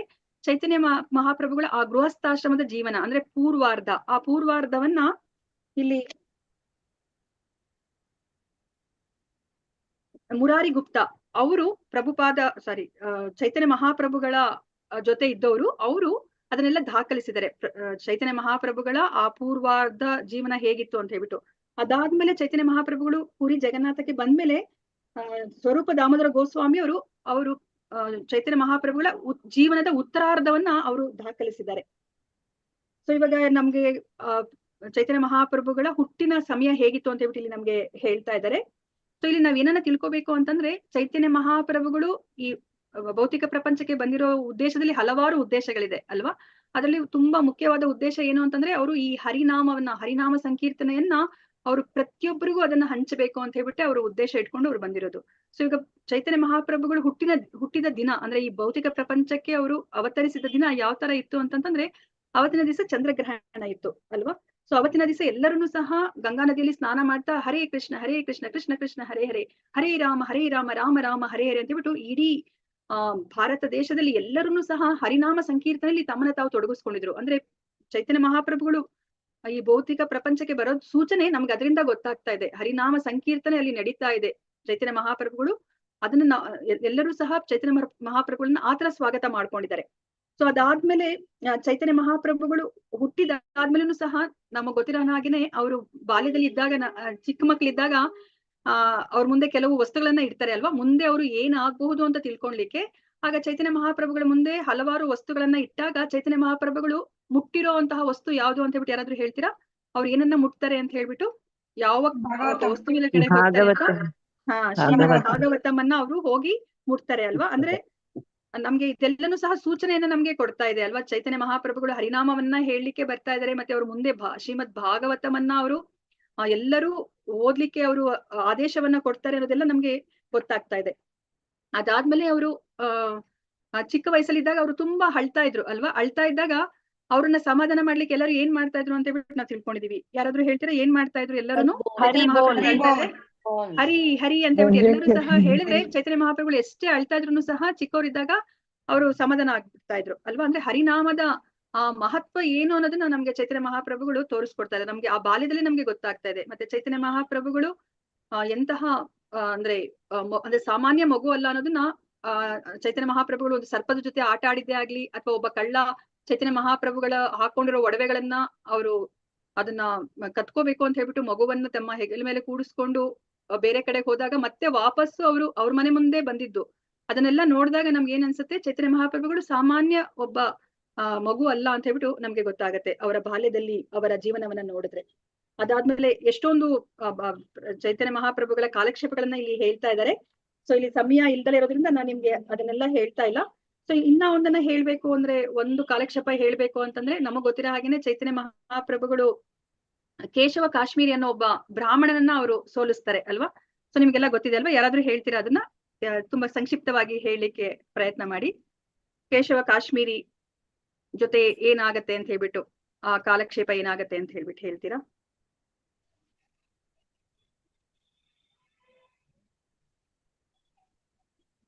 ಸೊ ಕೇಶವ ಕಾಶ್ಮೀರಿ ಅನ್ನೋರು ಕಾಶ್ಮೀರ ಪಂಡಿತ ಅಲ್ವಾ ಅವರು. ಸೊ ಅವರು ಇಲ್ಲಿ ವಾದ ವಿವಾದ ಮಾಡಿ ನವದ್ವೀಪದ ಪಂಡಿತರನ್ನೆಲ್ಲ ಸೋಲಿಸ್ಬೇಕು ಅಂತ ಬರ್ತಾರೆ. ಸೊ ಆ ಸಮಯದಲ್ಲಿ ಚೈತನ್ಯ ಮಹಾಪ್ರಭುಗಳು ನಿಮಾಯ್ ಪಂಡಿತನಾಗಿರ್ತಾರೆ. ಸೊ ಅದಕ್ಕೋಸ್ಕರ ಅವ್ರು ಏನ್ ಯೋಚನೆ ಮಾಡ್ತಾರೆ, ನಿಮಾಯ್ ಪಂಡಿತ ಅವ್ರ ಜೊತೆ ವಾದ ಮಾಡ್ಲಿ ಅಂತ ಹೇಳ್ಬಿಟ್ಟು ಅವರು ಆಶಯವನ್ನ ವ್ಯಕ್ತಪಡಿಸ್ತಾರೆ ಅಲ್ಲಿರೋ ಜನಗಳೆಲ್ಲ. ಸೊ ಚೈತನ್ಯ ಮಹಾಪ್ರಭುಗಳು ಏನ್ ಮಾಡ್ತಾರೆ, ಕೇಶವ ಪಂಡಿತನಿಗೆ ನೀನು ಗಂಗೆಯ ಕುರಿತಾಗಿ ನೀನು ಕವನವನ್ನ ರಚಿಸುವ ಶ್ಲೋಕಗಳನ್ನ ಹೇಳು ಅಂತ ಹೇಳಿದಾಗ ಅವರು ಏನು ಪ್ರವಾಹೋಪಾದಿಯಲ್ಲಿ ಅವರು 100 ಶ್ಲೋಕಗಳನ್ನ ಅವ್ರು ರಚನೆ ಮಾಡ್ಬಿಡ್ತಾರೆ. ಆದ್ರೆ ಚೈತನ್ಯ ಮಹಾಪ್ರಭುಗಳು ನೋಡಿ ಅದನ್ನ ಬರೀ ಕೇಳಿಸ್ಕೊತಾರೆ, ಶ್ರವಣ ಮಾತ್ರದಿಂದ. ಅದು ಯಾವ ತರ ಸಾಗರೋಪಾದಿಯಲ್ಲಿ ಬಂದಿರುವಂತಹ 100 ಶ್ಲೋಕಗಳನ್ನ ಅವರು ಶ್ರವಣ ಮಾತ್ರದಿಂದಲೇ ಕೇಳಿಸ್ಕೊಂಡು ಅದರಲ್ಲಿ ಅವರು ತಪ್ಪನ್ನು ಸಹ ಅವರು ಎತ್ತಿ ತೋರಿಸ್ತಾರೆ ಅಲ್ವಾ.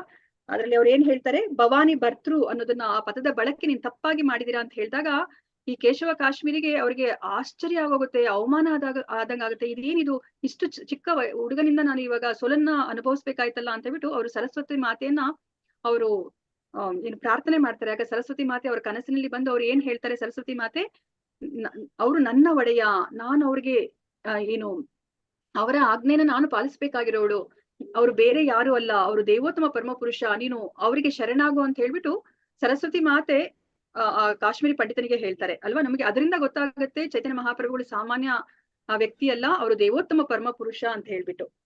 ಸೊ ಅದಾದ್ಮೇಲೆ ಚೈತನ್ಯ ಮಹಾಪ್ರಭುಗಳು ಅವರು ತಮ್ಮ ಗುರುಗಳು ಅಂದ್ರೆ ಈಶ್ವರಪುರಿ ಅವ್ರ ಹತ್ರ ಅವರು ದೀಕ್ಷೆನ ತಗೊಂಡ್ಮೇಲೆ ಅವ್ರು ಅಲ್ಲಿ ತನಕ ಅವ್ರಿಗೆ ಭಗವಂತನ ಬಗ್ಗೆ ಅವ್ರಿಗೆ ತುಂಬಾ ಪ್ರೀತಿ ಆ ಭಕ್ತಿ ಅನ್ನೋದು ಇರೋದಿಲ್ಲ. ಅವರು ತುಂಬಾ ಅಂದ್ರೆ ಪಾಂಡಿತ್ಯವನ್ನು ಮಾತ್ರ ಅವರು ಪ್ರದರ್ಶನ ಮಾಡ್ತಾ ಇರ್ತಾರೆ. ಅವರಲ್ಲಿ ಆ ಪ್ರೇಮ, ಭಗವಂತನ ಮೇಲೆ ಪ್ರೇಮ ಅನ್ನೋದು ಅವರಲ್ಲಿ ಇರೋದಿಲ್ಲ. ಅವ್ರು ಯಾವಾಗ ಈಶ್ವರಪುರಿ ಅವರಿಂದ ದೀಕ್ಷೆನ ತಗೋತಾರೋ ಆಗ ಅವ್ರಿಗೆ ಆ ಕೃಷ್ಣನ ಬಗ್ಗೆ ಏನಿರುತ್ತೆ, ನಮ್ಗೆಲ್ಲರಿಗೂ ಸಹ ಸುಪ್ತವಾಗಿ ಇರುತ್ತಲ್ವಾ ಆ ಕೃಷ್ಣನ ಬಗ್ಗೆ ಭಕ್ತಿ, ಅದು ಹೇಗೆ ಎಚ್ಚರಗೊಳ್ಳುತ್ತೋ ಅದೇ ತರನೇ ಚೈತನ್ಯ ಮಹಾಪ್ರಭುಗಳು ಸಹ ಆ ಕೃಷ್ಣ ಪ್ರೇಮ, ಕೃಷ್ಣ ಪ್ರೀತಿ ಅವ್ರಿಗೆ ಎಚ್ಚರಗೊಳ್ಳುತ್ತೆ. ಸೊ ಅದಾದ್ಮೇಲೆ ಅವ್ರು ಯಾವಾಗ್ಲೂ ಪ್ರತಿ ಕ್ಷಣನು ಆ ಕೃಷ್ಣನ ಅಗಲುವಿಕೆಯನ್ನ ಅವರು ಅನುಭವಿಸ್ತಾ ಇರ್ತಾರೆ. ಪ್ರತಿ ಕ್ಷಣ ಅವರು ಹರಿನಾಮವನ್ನ, ಕೃಷ್ಣನ ನಾಮವನ್ನ ಹೇಳ್ಕೊತಾ ಇರ್ತಾರೆ. ಅವರು ಒಂದು ವ್ಯಾಕರಣ ಶಾಲೆನೂ ಸಹ ಇಟ್ಕೊಂಡಿರ್ತಾರೆ. ಆ ವ್ಯಾಕರಣ ಶಾಲೆಯಲ್ಲಿ ಅವ್ರು ಇವಾಗ ಕೃಷ್ಣನ ಬಗ್ಗೆ ಅವರು ಸಂಕೀರ್ತನೆಯನ್ನ ಮಾಡೋದು ಅದೆಲ್ಲ ಮಾಡ್ತಾ ಇರ್ತಾರೆ. ಆದ್ರೆ ಒಂದ್ಸತಿ ಏನಾಗತ್ತೆ, ಅವರು ಕೃಷ್ಣನ ಬಗ್ಗೆ ಹೇಳೋ ಬದಲು ಅವರು ಗೋಪಿಕಾಸ್ತ್ರೀಯರ ಬಗ್ಗೆ ಅವರು ತುಂಬಾ ಗೌರವ ಇಟ್ಕೊಂಡಿರ್ತಾರೆ ಅಲ್ವಾ. ಕೃಷ್ಣನಿಗೆ ಗೋಪಿಕಾಸ್ತ್ರೀಯರು ಅಂದ್ರೆ ತುಂಬಾ ಅಂದ್ರೆ ಪರಮ ಪ್ರೀತಿ ಹೊಂದಿರೋರು ಅಲ್ವಾ. ಸೊ ಅವ್ರು ಇವಾಗ ಏನ್ ಮಾಡ್ತಾ ಇದಾರೆ, ಕೃಷ್ಣನ ಬಗ್ಗೆ ಹೇಳೋದ್ರ ಬದಲು ಅವ್ರು ಗೋಪಿಕಾಸ್ತ್ರೀಯರ ಬಗ್ಗೆ ಹೇಳಿಕೆ ಶುರು ಮಾಡ್ತಾರೆ. ಆಗ ಅಲ್ಲಿರೋ ಶಿಷ್ಯರಿಗೆ ಅವ್ರಿಗೆ ಚೈತನ್ಯ ಮಹಾಪ್ರಭುಗಳ ಬಗ್ಗೆ ತುಂಬಾ ಅವ್ರಿಗೆ ಬೇಜಾರಾಗುತ್ತೆ. ಇದೇನಿದು, ಇವರು ಕೃಷ್ಣನ ಬಗ್ಗೆ ಹೇಳೋ ಬದಲು ಗೋಪಿಕಾ ಸ್ತ್ರೀಯರ ಬಗ್ಗೆ ಹೇಳ್ತಿದಾರೆ ಅಂತ ಹೇಳ್ಬಿಟ್ಟು. ಯಾಕಂದ್ರೆ ಗೋಪಿಕಾ ಸ್ತ್ರೀಯರ್ ಅಂತಂದ್ರೆ ನಮಗೂ ಸಹ ಗೊತ್ತಿಲ್ಲ ಅಲ್ವಾ. ನಾವು ಅವ್ರನ್ನ ಸಾಮಾನ್ಯವಾದ ಯಾವ್ದೋ ಒಂದು ಹೆಂಗಳೇರು ಅಂತ ನಾವು ಅರ್ಥ ಮಾಡ್ಕೊಂಡಿದೀವಿ. ಅಂದ್ರೆ ನಮ್ಗೆ ಈಗನೇ ಗೊತ್ತಾಗಿದ್ದು ಆ ಭಕ್ತರಲ್ಲೇನೆ ಶ್ರೇಷ್ಠ ಭಕ್ತರು ಗೋಪಿಕಾ ಸ್ತ್ರೀಯರು ಅಂತ ಹೇಳ್ಬಿಟ್ಟು. ಸೊ ಇವಾಗ ಚೈತನ್ಯ ಮಹಾಪ್ರಭುಗಳು ಯಾವಾಗ ಗೋಪಿಕಾಸ್ತ್ರೀಯರ ಬಗ್ಗೆ ಹೇಳ್ಕೊತಾ ಇರ್ತಾರೋ ಆಗ ಇದನ್ನ ನೋಡಿದಾಗ ಅವರ ಶಿಷ್ಯರು ಚೈತನ್ಯ ಮಹಾಪ್ರಭುಗಳ ಬಗ್ಗೆ ಅಪಪ್ರಚಾರ ಮಾಡ್ತಾರೆ. ಆಗ ಚೈತನ್ಯ ಮಹಾಪ್ರಭುಗಳು ಯೋಚನೆ ಮಾಡ್ತಾರೆ, ಓ ನಾನು ಈ ತರ ಇದ್ರೆ ನಾನು ಗೃಹಸ್ಥಾಶ್ರಮದಲ್ಲೇ ಇದ್ಕೊಂಡಿದ್ದು ನಾನು ಈ ಕೃಷ್ಣ ಪ್ರಜ್ಞೆಯ ಆಂದೋಲನವನ್ನ ನಾನು ಮಾಡ್ಲಿಕ್ಕೆ ಸಾಧ್ಯ ಇಲ್ಲ ಅಂತ ಹೇಳ್ಬಿಟ್ಟು ನಾನು ಸನ್ಯಾಸತ್ವವನ್ನ ತಗೋಬೇಕು ಅಂತ ಹೇಳ್ಬಿಟ್ಟು ಅವ್ರೇನ್ ಮಾಡ್ತಾರೆ, ಸನ್ಯಾಸತ್ವವನ್ನ ಅವರು ಸ್ವೀಕರಿಸ್ತಾರೆ. ಸೊ ಇವಾಗ ಸನ್ಯಾಸತ್ವವನ್ನ ಯಾರ ಹತ್ರ ಸ್ವೀಕರಿಸ್ತಾರೆ ಅಂತ ಹೇಳ್ಬಿಟ್ಟು ಯಾರಾದ್ರೂ ಹೇಳ್ತೀರಾ? ಹರೇ ಕೃಷ್ಣ.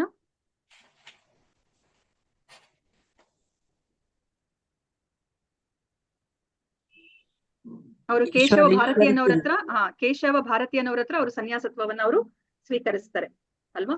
ಮತ್ತೆ ಅದಾದ್ಮೇಲೆ ನಮ್ಗೆ ಇವಾಗ ಗೊತ್ತಿರೋ ಹಾಗೇನೆ ಚೈತನ್ಯ ಮಹಾಪ್ರಭುಗಳು ಆ ಸಂಕೀರ್ತನೆಯನ್ನ ಹರಿನಾಮ ಸಂಕೀರ್ತನೆಯನ್ನ ಆ ಮಾಯಾದ್ವೀಪದಲ್ಲಿ ಪ್ರಚಾರ ಮಾಡ್ತಿರ್ತಾರೆ. ಆದ್ರೆ ಅದಕ್ಕೆ ಕಾಜಿ ನಮ್ಗೆ ಗೊತ್ತಿದೆಲ್ಲ, ಮ್ಯಾಜಿಸ್ಟ್ರೇಟ್ ಕಾಜಿ ಅವರು ತುಂಬಾ ಅಡೆತಡೆಯನ್ನ ಅವರು ಒಡ್ಡುತ್ತಾರೆ. ಆ ಮೃದಂಗಗಳನ್ನೆಲ್ಲ ಅವರು ಒಡೆದಾಕ್ತಾರೆ. ಆಗ ಚೈತನ್ಯ ಮಹಾಪ್ರಭುಗಳು ಕಾಜಿ ಮನೆಗೆ ಹೋಗ್ತಾರೆ. ಕಾಜಿ ಮನೆಗೆ ಹೋಗಿ ಅವ್ರ ಜೊತೆ ವಾದ ವಿವಾದವನ್ನ ಮಾಡಿ ಹೇಗೆ ಆ ಮ್ಯಾಜಿಸ್ಟ್ರೇಟ್ ಕಾಜಿಯ ಮನಸ್ಸನ್ನ ಅವರು ಪರಿವರ್ತಿಸ್ತಾರೆ ಅಂತ ಹೇಳ್ಬಿಟ್ಟು ನಾವು ತಿಳ್ಕೊಂಡಿದೀವಿ ಅಲ್ವಾ. ನಾನು ಅದ್ರ ಬಗ್ಗೆ ನಾನು ಚರ್ಚೆ ಮಾಡ್ತಾ ಇಲ್ಲ. ಸೊ ನಮ್ಗೆ ಗೊತ್ತಿರೋ ಹಾಗೇನೆ ಅವರ ಕನಸಲ್ಲಿ ನರಸಿಂಹ ಬಂದು ಕಾಜಿಗೆ ಎದುರಿಸ್ತಾರೆ ಅಲ್ವಾ.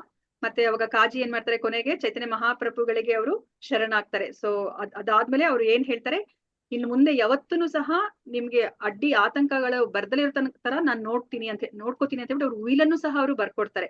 ಸೊ ನಿಮ್ಮ ಈ ಹರೇ ಕೃಷ್ಣ ಮಹಾ ಮಂತ್ರ ಅಥವಾ ಈ ಸಂಕೀರ್ತನೆಯ ಆಂದೋಲನ ಏನಿದೆ ಅದನ್ನ ನೀವು ಯಾವುದೇ ಒಂದು ಅಡೆತಡೆ ಇಲ್ದಲೆ ನೀವು ಅದನ್ನ ನೆರವೇರಿಸ್ಕೊಂಡು ಹೋಗ್ಬೋದು ಅಂತ ಹೇಳ್ಬಿಟ್ಟು ಅವರು ಹೇಳ್ತಾರೆ. ಸೊ ಅದಾದ್ಮೇಲೆ ಚೈತನ್ಯ ಮಹಾಪ್ರಭುಗಳು ಹೇಗೆ ಈ ಕೃಷ್ಣ ಪ್ರಜ್ಞೆನ ಎಲ್ಲರಿಗೂ ಹರಡ್ತಾರೆ ಅನ್ನೋದನ್ನ ನಾವು ನೋಡಿದ್ವಿ ಅಲ್ವಾ. ಸೊ ಅವ್ರ ಜೊತೆ ಈಗ ನಿತ್ಯಾನಂದ ಪ್ರಭುಗಳು ಸಹ ಕೈಗೂಡಿಸ್ತಾರೆ. ಹರಿದಾಸ್ ಠಾಕೂರ್ ಅವರು ಬರ್ತಾರೆ, ಅದ್ವೈತಾಚಾರ್ಯರು, ಶ್ರೀವಾಸಂಗನ್ ಅವರನ್ನು ಸಹ ಬರ್ತಾರೆ.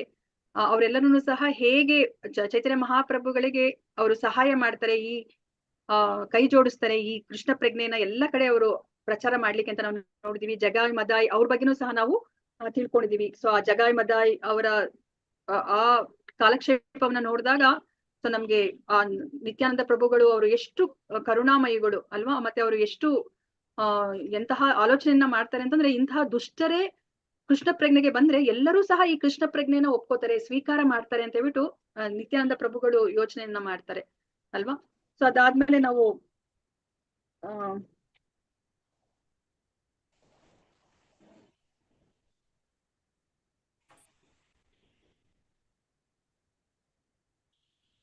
ಸೊ ಚೈತನ್ಯ ಮಹಾಪ್ರಭುಗಳು ಸನ್ಯಾಸಾಶ್ರಮವನ್ನ ಸ್ವೀಕರಿಸೋದು ಕಾಟ್ವಾ ಅನ್ನೋ ಜಾಗದಲ್ಲಿ. ಸೊ ಜಸ್ಟ್ ನಿಮ್ಗೆ ಜ್ಞಾಪಕ ಇಟ್ಕೋಬೇಕಲ್ಲ, ಇವಾಗ ಏನಾದ್ರು ನೀವು ದೀಕ್ಷೆ ತಗೋತಿದ್ರೆ ಏನ್ ಪ್ರಶ್ನೆ ಬರುತ್ತೆ ಅಂತ ಗೊತ್ತಿಲ್ಲ.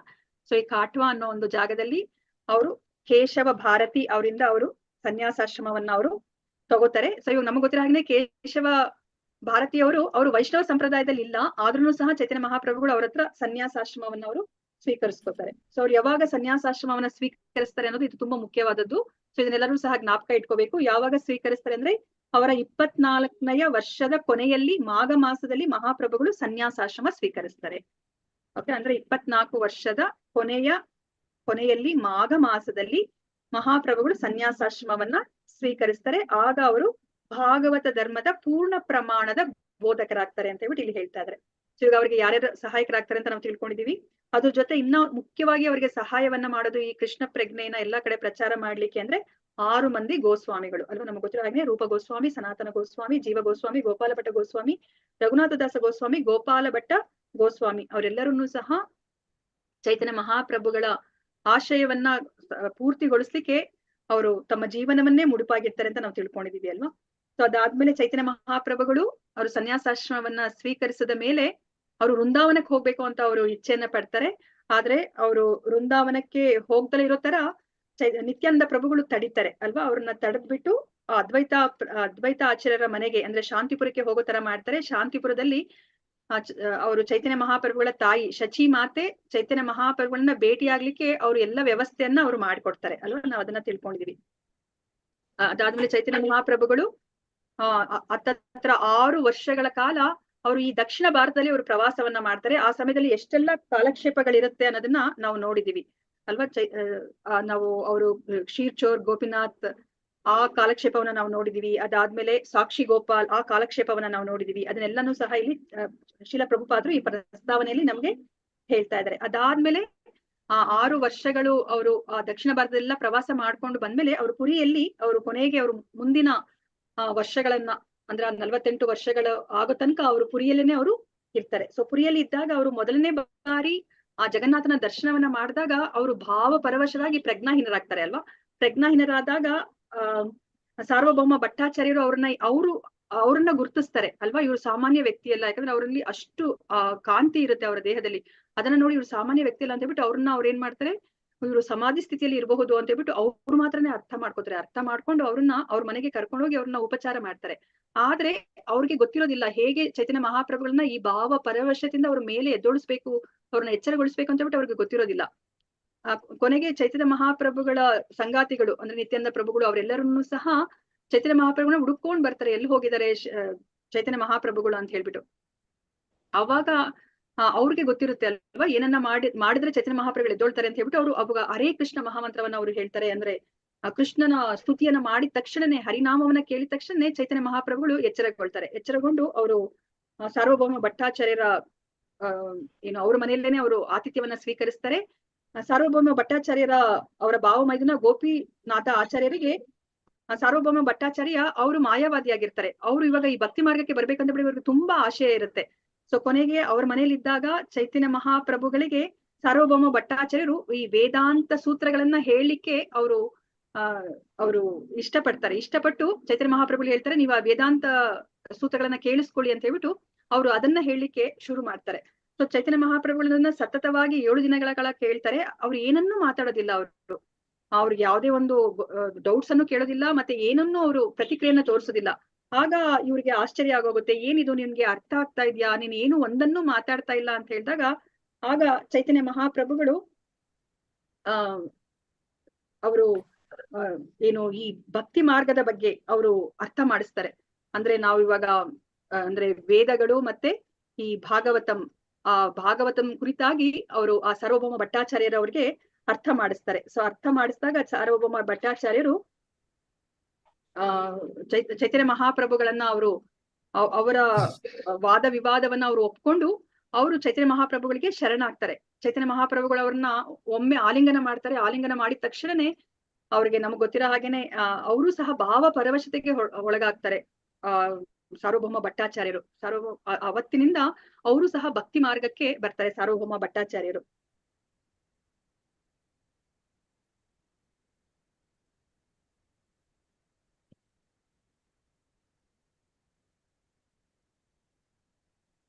ಸೊ ಇಲ್ಲಿ ನಮ್ಗೆ ಈ ಸಾರ್ವಭೌಮ ಭಟ್ಟಾಚಾರ್ಯರ ಬಗ್ಗೆ ಏನೆಲ್ಲ ಅವರು ವಾದ ವಿವಾದವನ್ನ ಮಾಡಿ ಅವ್ರಿಗೆ ಹೇಗೆ ಅವ್ರ ಮನ ಒಲಿಸ್ತಾರೆ ಅನ್ನೋದನ್ನ ನಮ್ಗೆ ಇಲ್ಲಿ ಶ್ರೀಲ ಪ್ರಭುಪಾದರು ಕೊಟ್ಟಿದ್ದಾರೆ. ಸೊ ಅದನ್ನ ನೀವೆಲ್ಲರೂ ಒಮ್ಮೆ ಓದ್ಕೊಳ್ಳಿ. ತುಂಬಾ ಅದು ವಿವರಣೆ ತುಂಬಾನೇ ಚೆನ್ನಾಗಿದೆ. ಸೊ ಇವಾಗ ಸಮಯ ಇಲ್ದಲೇ ಇರೋದ್ರಿಂದ ನಾನು ಅದನ್ನೆಲ್ಲ ಹೇಳ್ತಾ ಇಲ್ಲ. ಮತ್ತೆ ಆತ್ಮಾರಾಮ ಶ್ಲೋಕದ ಬಗ್ಗೆನೂ ಸಹ ಅಲ್ಲಿ ಸಾರ್ವಭೌಮ ಭಟ್ಟಾಚಾರ್ಯರ ಬಗ್ಗೆ ಅಲ್ಲಿ ಅವರು ಮಾತುಕತೆನ ಅವರು ನಡೆಸ್ತಾರೆ. ಆತ್ಮಾರಾಮ ಶ್ಲೋಕದ ವಿವರಣೆಯನ್ನ ಚೈತನ್ಯ ಮಹಾಪ್ರಭುಗಳು ಅವರು 18 ಬಗೆಯಲ್ಲಿ ಅವರು ಕೊಡ್ತಾರೆ ಅಂತ ಹೇಳ್ಬಿಟ್ಟು ಇಲ್ಲಿ ಹೇಳ್ತಾ ಇದ್ದಾರೆ.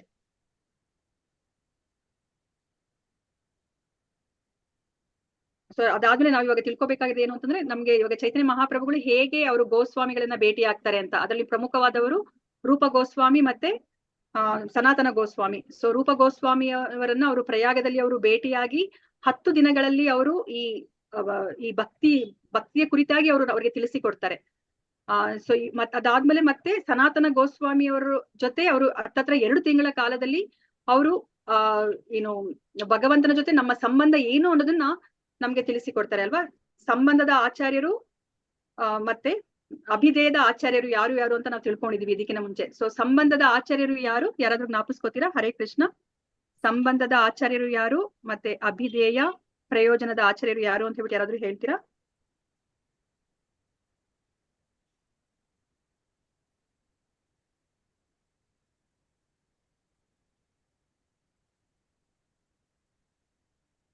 ಹರೇ ಕೃಷ್ಣ.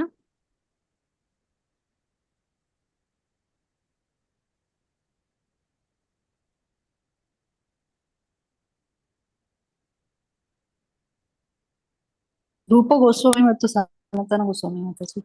ರೂಪ ಗೋಸ್ವಾಮಿ ಅವರು. ಸೊ ರೂಪ ಗೋಸ್ವಾಮಿ ಅವರು ಅಭಿಧೇಯದ ಆಚಾರ್ಯರು ಅಲ್ವಾ. ಸಂಬಂಧದ ಆಚಾರ್ಯರು ಯಾರು? ಸನಾತನ ಗೋಸ್ವಾಮಿ ಅವರು. ಸೊ ಇವಾಗ ನಮಗೂ ಭಗವಂತನಿಗೂ ಏನು ಸಂಬಂಧ ಇದೆ ಅನ್ನೋದನ್ನ ಚೈತನ್ಯ ಮಹಾಪ್ರಭುಗಳು ಸನಾತನ ಗೋಸ್ವಾಮಿ ಅವರಿಗೆ ವಿವರವಾಗಿ ಅವರು ತಿಳಿಸಿಕೊಡ್ತಾರೆ. ಸೊ 2 ತಿಂಗಳ ಕಾಲದಲ್ಲಿ ಅವರು ಎಲ್ಲವನ್ನ ತಿಳಿಸಿಕೊಡ್ತಾರೆ. ಇವಾಗ ನಾವ್ ಏನೆಲ್ಲ ತಿಳ್ಕೊತಾ ಇದೀವಿ ಈ ಭಾಗವತಮಲ್ಲೇ ಆಗ್ಲಿ, ಭಕ್ತಿ ರಸಾಮೃತ ಸಿಂಧುವಲ್ಲೇ ಆಗ್ಲಿ, ಅಥವಾ ಯಾವುದೇ ಒಂದು ವೈಷ್ಣವ ಆಚಾರ್ಯರ ಪುಸ್ತಕಗಳಲ್ಲಿ, ಗ್ರಂಥಗಳಲ್ಲಿ ನಾವ್ ಏನನ್ನ ತಿಳ್ಕೊತಾ ಇದೀವೋ ಅದನ್ನ ಚೈತನ್ಯ ಮಹಾಪ್ರಭುಗಳು ಸನಾತನ ಗೋಸ್ವಾಮಿ ಮತ್ತೆ ರೂಪ ಗೋಸ್ವಾಮಿ ಅವರಿಗೆ ತಿಳಿಸಿಕೊಟ್ಟಿರೋದನ್ನೇ ನಾವ್ ಇವಾಗ ತಿಳ್ಕೊತಾ ಇರೋದು. ಅವ್ರು ಅದನ್ನೆಲ್ಲ ಪುಸ್ತಕ ರೂಪದಲ್ಲಿ ಅದನ್ನ ಅವರು ನಮ್ಮೆಲ್ಲರಿಗೋಸ್ಕರ ಅದು ಬರಹ ರೂಪದಲ್ಲಿ ಅವ್ರು ಇಳಿಸ್ತಾರೆ. ಸೊ ಇವಾಗ ಕೊನೆಗೆ ನಮ್ಗೆ ಗೊತ್ತಿರೋ ಹಾಗೇನೆ ಚೈತನ್ಯ ಮಹಾಪ್ರಭುಗಳು ಅವರು ವೃಂದಾವನಕ್ಕೂ ಸಹ ಅವರು ಹೋಗ್ತಾರೆ.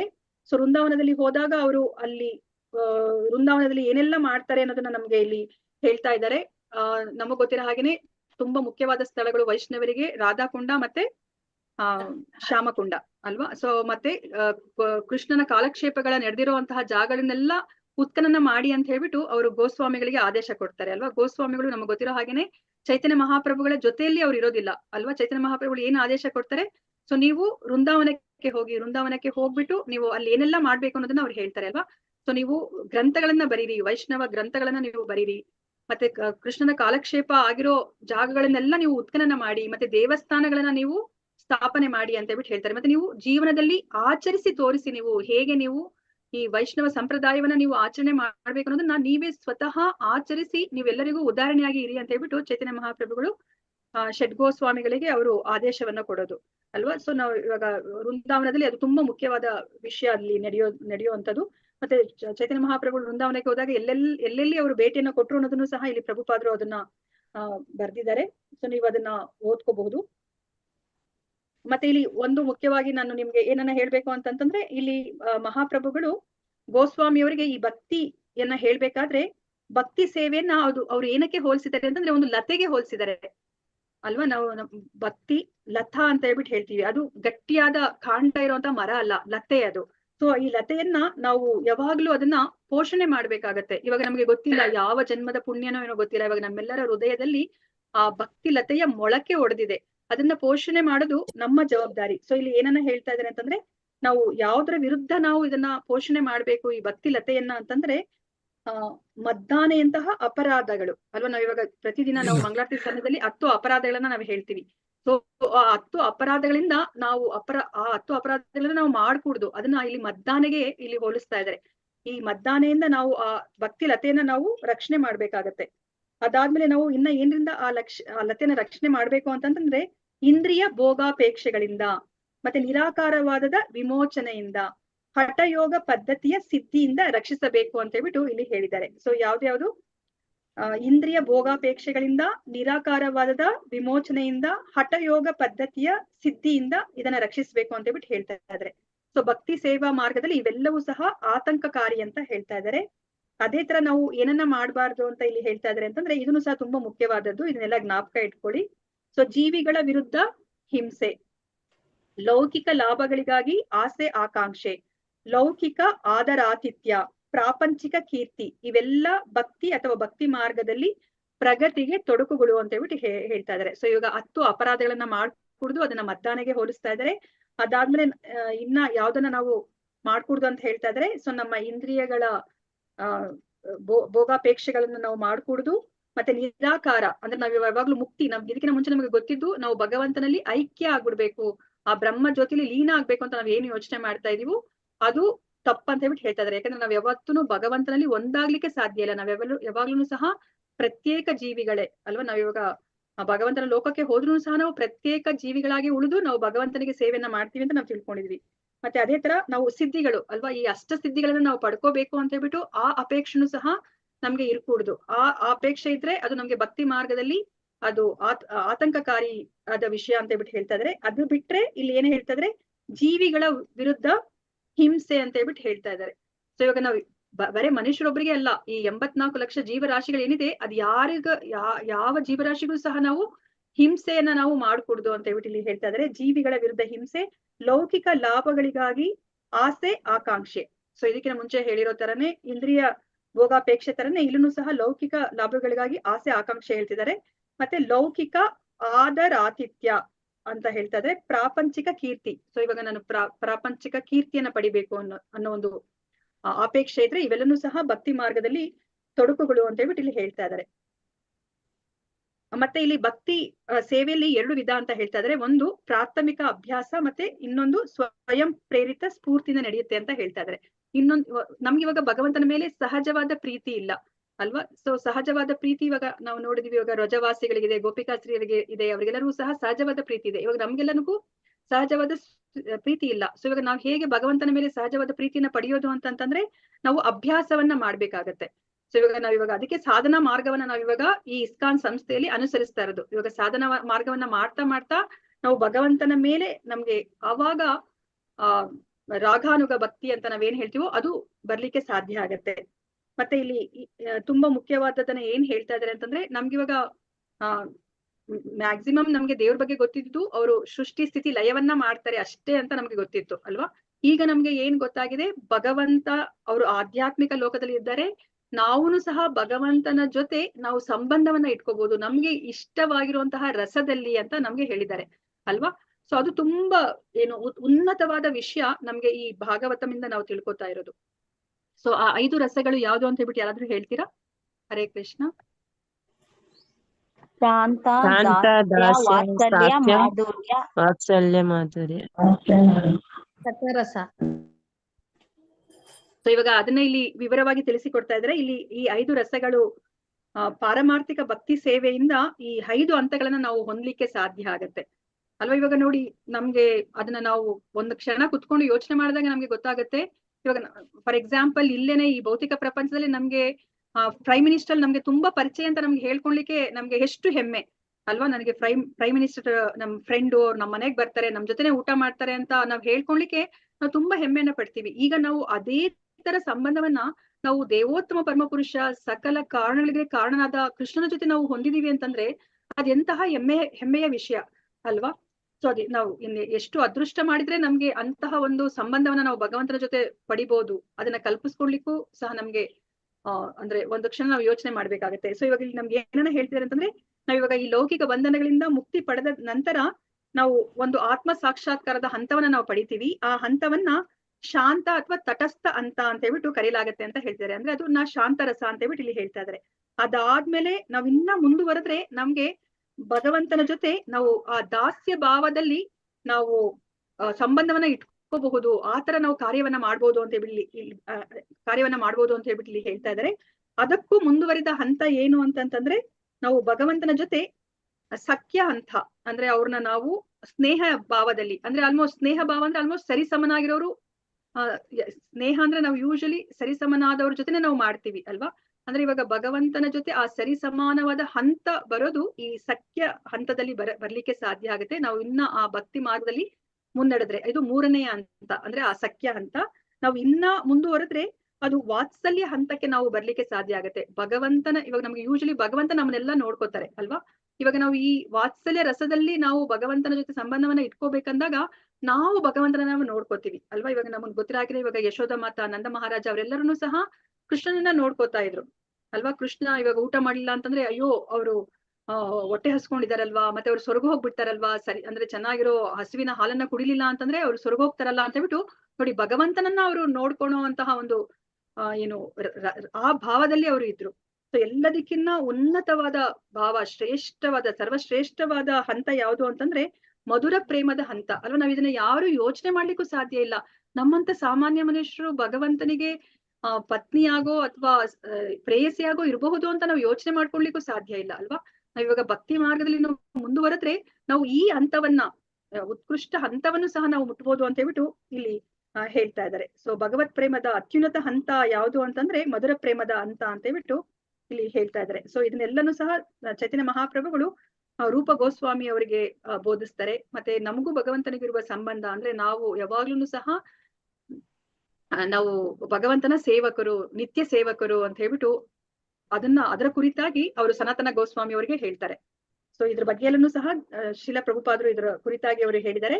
ಚೈತನ್ಯ ಮಹಾಪ್ರಭುಗಳು ನಮ್ಗೆ ಅಂತ ಹೇಳ್ಬಿಟ್ಟು ಅವರು ಬರಹ ರೂಪದಲ್ಲಿ ಕೊಟ್ಟಿರೋದು ಆ ಶ್ರೀ ಶಿಕ್ಷಾಷ್ಟಕ ಮಾತ್ರನೇ. ನಿಮ್ಗೆಲ್ಲರಿಗೂ ಗೊತ್ತಿರೋ ಹಾಗೆನೆ ಆ 8 ಶ್ಲೋಕಗಳು ಏನಿದೆ ಅದನ್ನ ಚೈತನ್ಯ ಮಹಾಪ್ರಭುಗಳು ಅದನ್ನ ಕೊಟ್ಟಿದ್ದಾರೆ. ಇನ್ನ ಮಿಕ್ಕಿದ್ದೆಲ್ಲನೂ ಸಹ ನಾವೇನು ಚೈತನ್ಯ ಮಹಾಪ್ರಭುಗಳಿಂದ ನಾವು ತಿಳ್ಕೊತಾ ಇದೀವೋ ಅದೆಲ್ಲನೂ ಸಹ ಸನಾತನ ಗೋಸ್ವಾಮಿ ಮತ್ತೆ ರೂಪ ಗೋಸ್ವಾಮಿಯವರ ಮೂಲಕ ನಮ್ಗೆ ಸಿಗ್ತಾ ಇರೋದು.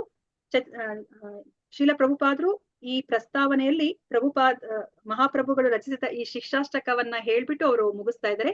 ಸೊ ನಿಮ್ಗೆಲ್ಲರಿಗೂ ಸಹ ಈ ಶಿಕ್ಷಾಷ್ಟಕ ಬಗ್ಗೆ ಗೊತ್ತಿರೋದ್ರಿಂದ ನಾನು ಇದ್ರ ಬಗ್ಗೆ ನಾನು ನಿಮ್ಗೆ ಹೇಳ್ತಾ ಇಲ್ಲ.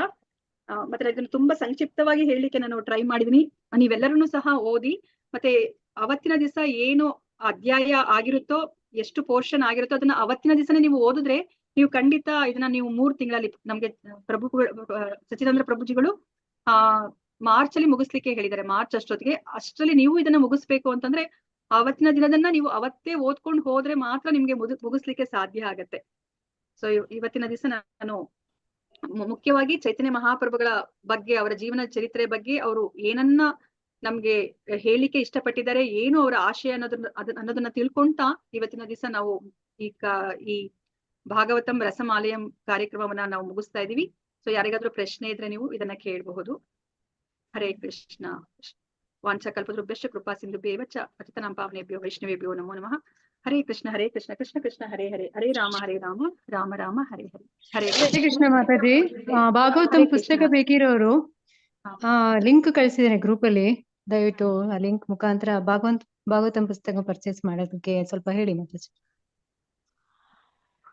ಓಕೆ. ಸೊ ಇವಾಗ ಭಾಗವತಂ ಪುಸ್ತಕವನ್ನ ಯಾರಾದ್ರೂ ಕೊಂಡ್ಕೋಬೇಕು ಅಂತಂದ್ರೆ ಇದು ಭಾಗವತಂ ರಸಮಾಲಯಂ ಗ್ರೂಪ್ ಅಲ್ಲಿ ನಿಮ್ಗೆ ಲಿಂಕ್ ಅನ್ನ ಕಳಿಸಿದ್ದಾರೆ ಸಂಗೀತಮಯ ಮಾತಾಜಿಯವರು. ಸೊ ಆ ಲಿಂಕ್ ಮೂಲಕ ನೀವು ಪುಸ್ತಕವನ್ನ ನೀವು ಕೊಂಡ್ಕೋಬಹುದು. ಮತ್ತೆ ನಿಮಗ್ ಗೊತ್ತಿರೋ ಹಾಗೇನೆ ಶ್ರೀಮದ್ ಭಾಗವತಂ ಬೇರೆ ಅಲ್ಲ, ಕೃಷ್ಣ ಬೇರೆ ಅಲ್ಲ ಅಲ್ವಾ. ಅವ್ರು ಇವಾಗ ಗ್ರಂಥಾವತಾರದಲ್ಲಿ, ಕಲಿಯುಗದಲ್ಲಿ ಅವರು ಗ್ರಂಥಾವತಾರದಲ್ಲಿ ಬಂದಿದ್ದಾರೆ. ಸೊ ಇವಾಗ ನಾವು ಭಾಗವತಮನ್ನ ನಾವು ಮನೆಗೆ ಕರ್ಕೊಂಡ್ ಬಂದ್ರೆ ಸ್ವತಃ ಕೃಷ್ಣನನ್ನೇ ನಾವು ಕರ್ಕೊಂಡ್ ಬಂದ ಹಾಗೆ ಅಲ್ವಾ. ಸೊ ಮತ್ತೆ ನಾವ್ ಇವಾಗ ಮೊದಲನೇ ಕ್ಯಾಂಟೋ ಓದ್ಬೇಕಂದ್ರೆ ಇವಾಗ 12 ಪುಸ್ತಕಗಳನ್ನ ನಾವು ಕೊಂಡ್ಕೊಂಡ್ರೆ ಉತ್ತಮ. ಆಕ್ಚುಲಿ ಒಂದೇ ಪುಸ್ತಕಗಳನ್ನ ಕೊಂಡ್ಕೋಬಹುದು, ಆದ್ರೆ 12 ಪುಸ್ತಕಗಳನ್ನ ನೀವು ಒಮ್ಮೆಲೆಗೆ ಕೊಂಡ್ಕೊಂಡ್ರೆ ಅದು ಉತ್ತಮ ಅಂತ ಹೇಳ್ಬಿಟ್ಟು ನಾನು ನನ್ನ ಕಡೆಯಿಂದ ಹೇಳ್ತಾ ಇದ್ದೀನಿ. ಬೆಳಿಗ್ಗೆ ಪ್ರಭುಜಿಯವರು 3ನೇ ಸ್ಕಂದ ಕೂಡ ಮಾಡ್ತಾ ಇದ್ದಾರೆ. ಆ ತರಗತಿಗಳಿಗೂ ಕೂಡ ಅದರಲ್ಲಿ ಕೇಳಬಹುದು. ಮುಂದಿನ ಸ್ಕಂದಗಳ ಬಗ್ಗೆ ಅಲ್ಲಿ ನಿಮಗೆ ವಿವರ ಇರ್ತದೆ. ಸೊ ಇವಾಗ ನಿಮ್ಗೆ ಗೊತ್ತಿರೋ ಹಾಗೇನೆ ಇಲ್ಲಿ ಭಾಗವತದಲ್ಲಿ 18,000 ಶ್ಲೋಕಗಳಿದೆ. ಇದನ್ನ ನಾವು ಕಡಿಮೆ ಸಮಯದಲ್ಲಿ ನಾವು ಇಷ್ಟನ್ನು ನಾವು ತಿಳ್ಕೊಳ್ಲಿಕ್ಕೆ ಸಾಧ್ಯ ಇಲ್ಲ. ಸೊ ನಾವು ಇವಾಗ 12 ಸ್ಕಂದಗಳನ್ನ ಮುಗಿಸ್ಬೇಕು ಅಂದ್ರೆ ಹಲವಾರು ವರ್ಷಗಳು ಬೇಕಾಗತ್ತೆ. ಸೊ ಈಗ ಸಚ್ಚಿದಾನಂದ ಪ್ರಭುಜಿಯವರು ಬೆಳಗ್ಗೆ ಪ್ರತಿನಿತ್ಯ 8 ಗಂಟೆಗೆ ಅವರು ಈಗ ಭಾಗವತವನ್ನ ಮಾಡ್ತಾ ಇದ್ದಾರೆ. ಈಗ 3ನೇ ಸ್ಕಂದಕ್ಕೆ ಬಂದಿದ್ದಾರೆ. ಸೊ ನೀವು ಇವಾಗ ಆ ತರಗತಿಗಳನ್ನು ಸಹ ನೀವು ಅಟೆಂಡ್ ಮಾಡಿ ನೀವು ಅದರ ಉಪಯೋಗವನ್ನ ನೀವು ಪಡ್ಕೊಳ್ಳಿ. ಮತ್ತೆ ಸಚ್ಚಿದಾನಂದ ಪ್ರಭುಜಿಗಳು ಅವರು ಟೆಂಪಲ್ ಡಿವೋಟಿ, ಅವರು ಏನನ್ನ ಹೇಳ್ತಾ ಇದಾರೆ ಅದನ್ನ ಅವ್ರು ಆಚರಣೆ ಮಾಡಿ ತೋರಿಸ್ತಾ ಇದ್ದಾರೆ. ಸೊ ನೀವು ಅವ್ರ ಬಾಯಿಂದ ಕೇಳಿದ್ರೆ ಖಂಡಿತ ನೀವು ಸಹ ನೀವು ಶುದ್ಧರಾಗ್ತೀರಾ, ಪರಿಶುದ್ಧರಾಗ್ತೀರಾ. ಈ ಭಗವಂತನ ಜ್ಞಾನ ನಿಮ್ಗೆ ಹೇಗೆ ಅರ್ಥ ಆಗ್ಬೇಕೋ ಹಾಗೆ ಅರ್ಥ ಆಗ್ಲಿಕ್ಕೆ ಸಾಧ್ಯ ಆಗುತ್ತೆ.